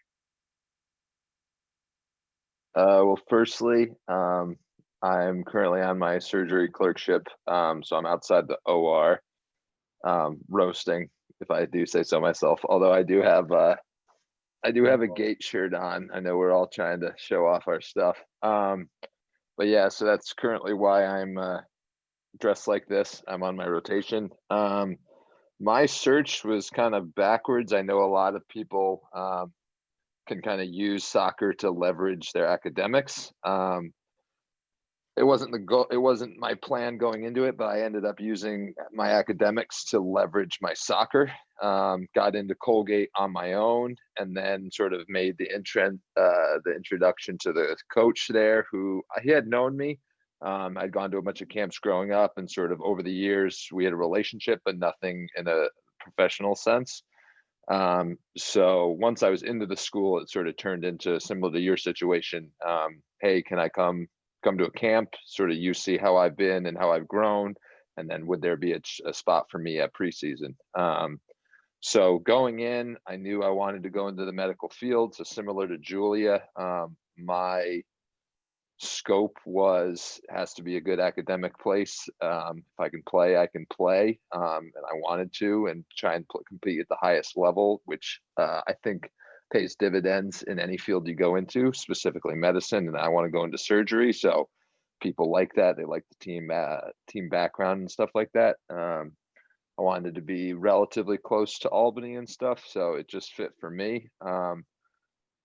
It was sort of a rural campus, small setting, but big time athletics and stuff. So it just worked out for me.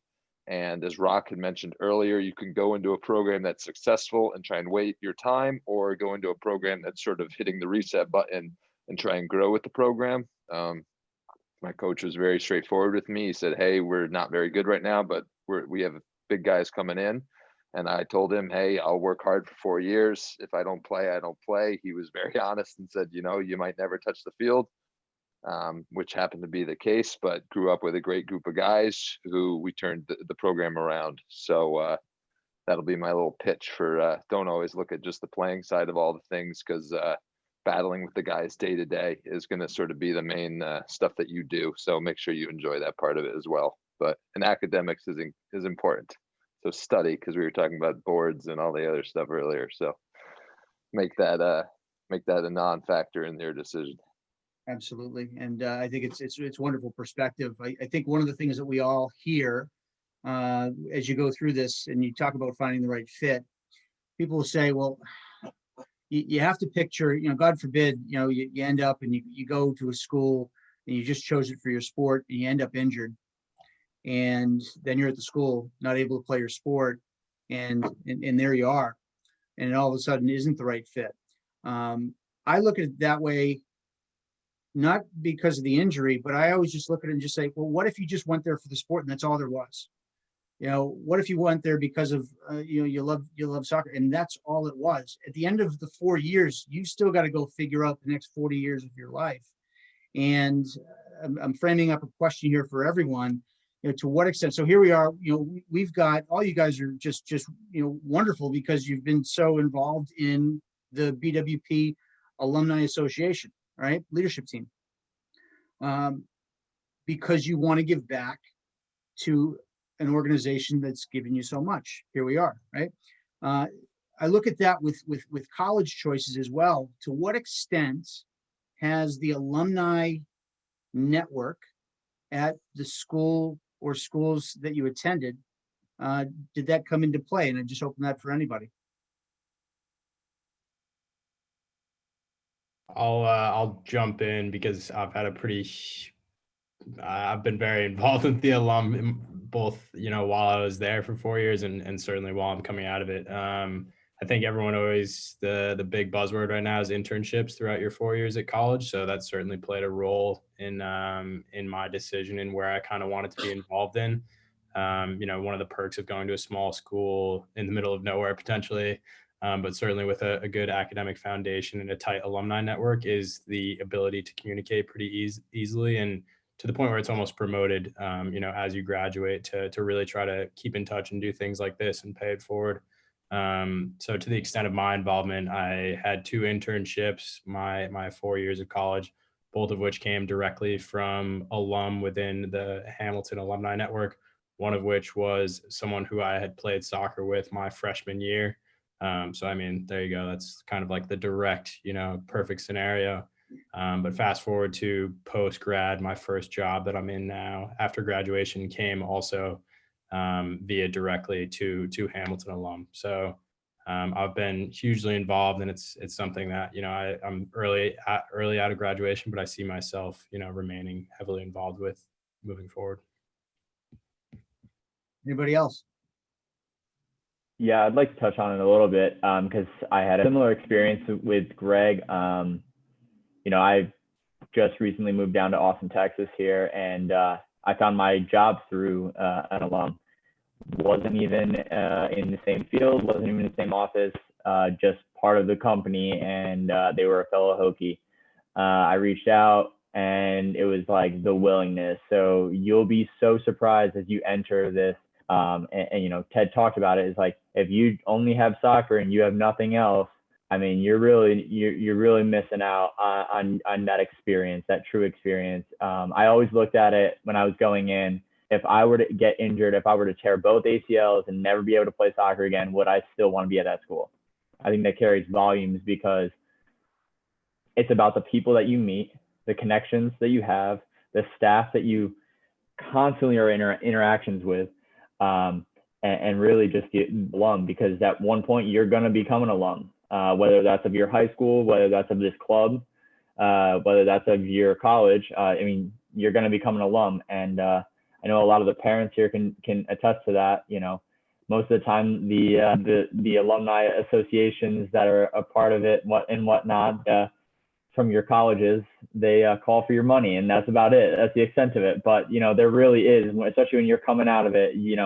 The active aspect is great. And I recently got to share an experience where I joined a group of panelists across the ACC this past summer, where we spoke to current student athletes all across ACC schools. So you have your UNCs, your Dukes, your Virginias, your Syracuse, Boston College, Virginia Tech, Clemson's, and just your top candidate schools. And these are current student athletes, and you can imagine the alum that were coming out of there. So just being able to be a part of that and see the willingness. There was 200 people on this call, and that's just the importance of alum and connecting, because if it wasn't for me connecting with my administrators at college, not just the staff, the administrators as well, because you spent a great deal of time with them too. If it wasn't for me connecting with them, I would have never had that opportunity to be a part of something so special. And during COVID especially, I think that, look, we're going to come out of this and whatnot, and things are going to, things will be different as far as recruitment process goes. Like Shanna said, there's a raft that we have to take down and learn as we go. At the same time, it's like we're going to come out of this even better if we put our head down and really work at networking and just getting our name out there in any way that we possibly can. Completely agree. I look at my perspective again as a former coach. When I was scouring the fields looking for players when I was at UMass Lowell and at Holy Cross, we were generally hoping that the best players would fall in love with us. Right? As the players, you're all out there hoping that all those coaches are going to fall in love with you. While you're going through that process, and I'll just open this up to everybody. As a player, as a high school player, what's the hardest part of that recruiting process? If you could kind of crystallize, like, the hardest part, was it, playing at a high level for an extended period of time? Was it getting noticed? Was it starting off, getting that email back or that phone call back? What was the hardest part? No, I'm going to put you on the spot. I'll just jump right in because there are hardest spots for everybody. No, what was the hardest part for you? Lost you there. Yep. Could you say the first piece of that? I didn't hear the first. Yeah, just in general, your recruiting process. What was the hardest part? Was it playing at a high level for a consistent period of time? Was it getting noticed by the coaches? Was it getting them to return or reply to your email? Was it getting an invitation to a visit, to visit the campus? What was the hardest part? Probably for me, honestly, when I was young in high school, I was pretty shy. So that initial contact with the coaches was pretty nerve wracking. It definitely got easier as it went. I do think, I think Russell talked about it. I do think it's important that you, as the student athlete, are contacting the coaches and not having your parents contact them, because eventually you're going to meet them and you're going to have to talk to them yourself. So I always wrote my own emails, and I'd have my parents check them, but I think that's really important. But that was initially that was because for me, going out and playing soccer, that's the fun part. And of course there is some nerves with that, but actually contacting the coaches was probably the hardest part of the recruiting process for me, especially at the beginning. Good thing. What would you guys say, if I could throw this out to the group again, watching the team or teams in whom you're interested play in person, how important is that, or was that to you? Were you able to see, if you weren't able to see them live, were you able to see them on video? How did you go about making sure that it was a good fit for you athletically? I can go again. This is another kind of echoing off of Russell and something else that I said before as well. But, building on the toughest part, I think, the toughest part, I think, is, again, kind of removing the emotion from things. And as Russell said, looking at the best situation for you. I can't tell you how many kids from high school that you played against that went to a school and you think, oh, that's a really nice school, good for them. And then, some wheels just kind of fell off. They may not have played. They might not have, done as well as they had hoped. And they kind of thought, all right, well, as soon as I say I'm committed here, the journey's over. That's kind of the first step and just the key to opening up the door for when the real work begins. I think the hardest part is, as Russell said, just building on that, find the place that fits you the best. And I think that kind of fits into the second part of that with finding the team that, you had to scout, you had to go through and watch, whether it's on TV. I would recommend personally doing whatever you can. I mean, if it's moving the ocean to kind of go through and watch that team play at home, I think every single person should go at some point. I know some schools are across the country, but seeing how a home game is against an in-conference team, you see a whole lot about what the team's about, what the coach is about, and you really see kind of the atmosphere and family that you're going to be joining over the next 4 years. And there's no other replication for that. I think a lot of people have touched here on, whether you go to a program that you think isn't as good and then you can be a part of building something. Or I can tell you, for me personally, when I committed to BC, they were top 5 in the country, and we didn't make the NCAAs next year because everybody graduated. So that's one of those things where if you think you're just committing to a school because they look good on the field and you don't really know where you factor in or different other things, there's a bigger picture. And I would just say, do your homework, know what the depth chart looks like, know the type of personalities you see. And, when you do, a lot of these people here, I know Steve wants you guys to think the game, and, for better or for worse, I'm sure you guys have his thoughts burned in your memory at this point. You're going to think it pretty well. So when you do look at these teams, look and just say to yourself, can I see myself on that field? Am I in the right system? And if you are going to be looking at this strictly from a soccer perspective, just, look at it. Is this the family and the team that I want to be on? And can I see myself growing to the point where I can put on one of those jerseys and hopefully mentor another young kid out of Blackwatch to come there? Because that's ultimately what it's all about. And when you're proud of your decision, that just shows kind of everything else went all according to plan, and you can be kind of happy to do that and look forward to the next steps. I think it's great. Those are great points. Actually, you made me think of when I was recruiting in my office, and I would bring in players for an official visit, and they'd be there with their student host, and everybody's excited to go on their visit and their tour and the whole thing and go meet people. And I used to say to all the recruits, I just said, you just make sure that you ask them, the players, your hosts, ask them the players that you won't ask me. Ask them the questions that you won't ask me. Because they're trying to, put on their A game, and just be, just keep it, pretty straightforward, with that. But just have them, like, as soon as you walk out and go for that walk and tour with the players, just say, so what's he really like?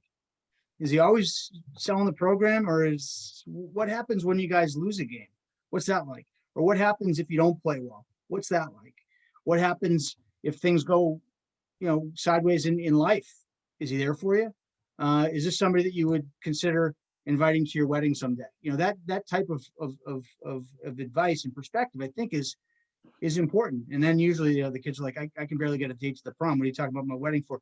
That's it's like, it'll come to you, but I do think that those are important perspectives. What's it really like beyond the sell, right, of the program? I know that we're up against it with time here, folks. I think it's been a wonderful event already, but if there's absolutely one slam dunk point that anybody wants to make that we haven't made, I'll keep it quiet for 5 seconds here, and you can dive in. Anybody with one more slam dunk here? One last thing I just want to build on with exactly what you just said, and I'm sure this is something that G can attest to as well. I think the parting note that I would say is buy into the personality over the program. Find a coach that you find feels like home, feels like a parent. I still remember one coach, Colgate coach, saying, I want to be at your wedding, in your wedding one day. And while I was an 18-year-old, 17-year-old kid and thought that is really weird and probably not going to happen, I still, still was one of those things where you thought, at least this guy really cares. And ultimately, as much as you don't want to admit it or like think you can do everything you're on your own, everything in life comes from help of somebody else. We can never do everything alone, and having a coach there that believes in you puts you ahead of a lot of other college players out there, because can't tell you how many players kind of go and think of their coach as kind of an obstacle as opposed to a friend. So that's kind of what I would say. Buy into the personality, everything else will follow. That's outstanding advice. And again, asking those questions of and maybe even, the upperclassmen, that you're spending time with on a visit, it's important, but asking those questions and then just listening to those answers and just trusting your gut. It's important. It's very important. So I've got some follow-up, homework for myself. I will be sending, as part of the follow-up, the contact information of all of our BWP alumni panelists who have offered to be resources for anyone who wants to reach out to them. We'll send that through as a follow-up email, and we thank the alumni for your willingness to connect with the current players and their families if and as needed. I'll also send a link to the NCAA guide for the college-bound student athlete. It's one of the best things in terms of what's put out by the NCAA. It's actually the opposite. So we showed you the manuals that are that thick. It condenses it down to that, and it's bullet points on what you absolutely need to know. We'll send that as part of the follow-up email as well. So please, folks who are on the call in the meeting, look for your emails tomorrow. Again, if you get a chance, get going on creating. Anyone, parents out there, and we haven't gotten into resources in terms of player profiles or emails, but player profile is just basically a resume. And any of the parents on a call, or well, a lot of the players on the call have created resumes. It's a resume of your playing experience. It's got your academic information, your playing information, references. We usually say your club coach, your high school coach, maybe your high school athletic director, perhaps another person in your life that could serve as a credible reference for you. But just something. It's a one-pager, and it just says who you are. Doesn't have to be a professionally created document, but just something that gives the nuts and bolts. Again, who you are, what your year of graduation is, your grade point average, your SAT scores and ACT scores if you've taken them, your number of core courses, your academic profile. Am I an honors student? I've taken this many AP courses, whatever it may be. And then I think, who's it? Wordsworth said, to begin, right? It's like, how do you begin with that first email? If you haven't sent it yet, you send an email. That's how you do. And you just, you could compare with some other friends that are going through this, maybe some older players in the club, because you got a wonderful club full of just great kids and great folks that are willing to share their information. Ask, hey, what did you send to the coaches? Ask these alumni, what should that look like? They're more than willing and able to share some really great resource material with you and help you through the process. That's what this is all about. This is about education, but this is also about mentorship. And we truly appreciate. I'm sure that if we were all in a room together, you'd all be standing up and applauding each of these alumni for taking the time out of their busy schedules. Garrett, I hope that you haven't missed a surgical moment to be here, but we all certainly appreciate everyone who is and is not doing surgery for being here tonight. Really been happy to be a part of it. Again, I always judge these events on what did I need to know at 16, at 15, at 17, and I needed this event. So thank you all for your time. Thank you, everyone. Congratulations for showing up, because this was an important night for you all, and hopefully it was helpful as you navigate this process. Thanks all, everyone, and good luck with everything. Thank you. Good night. Thank you.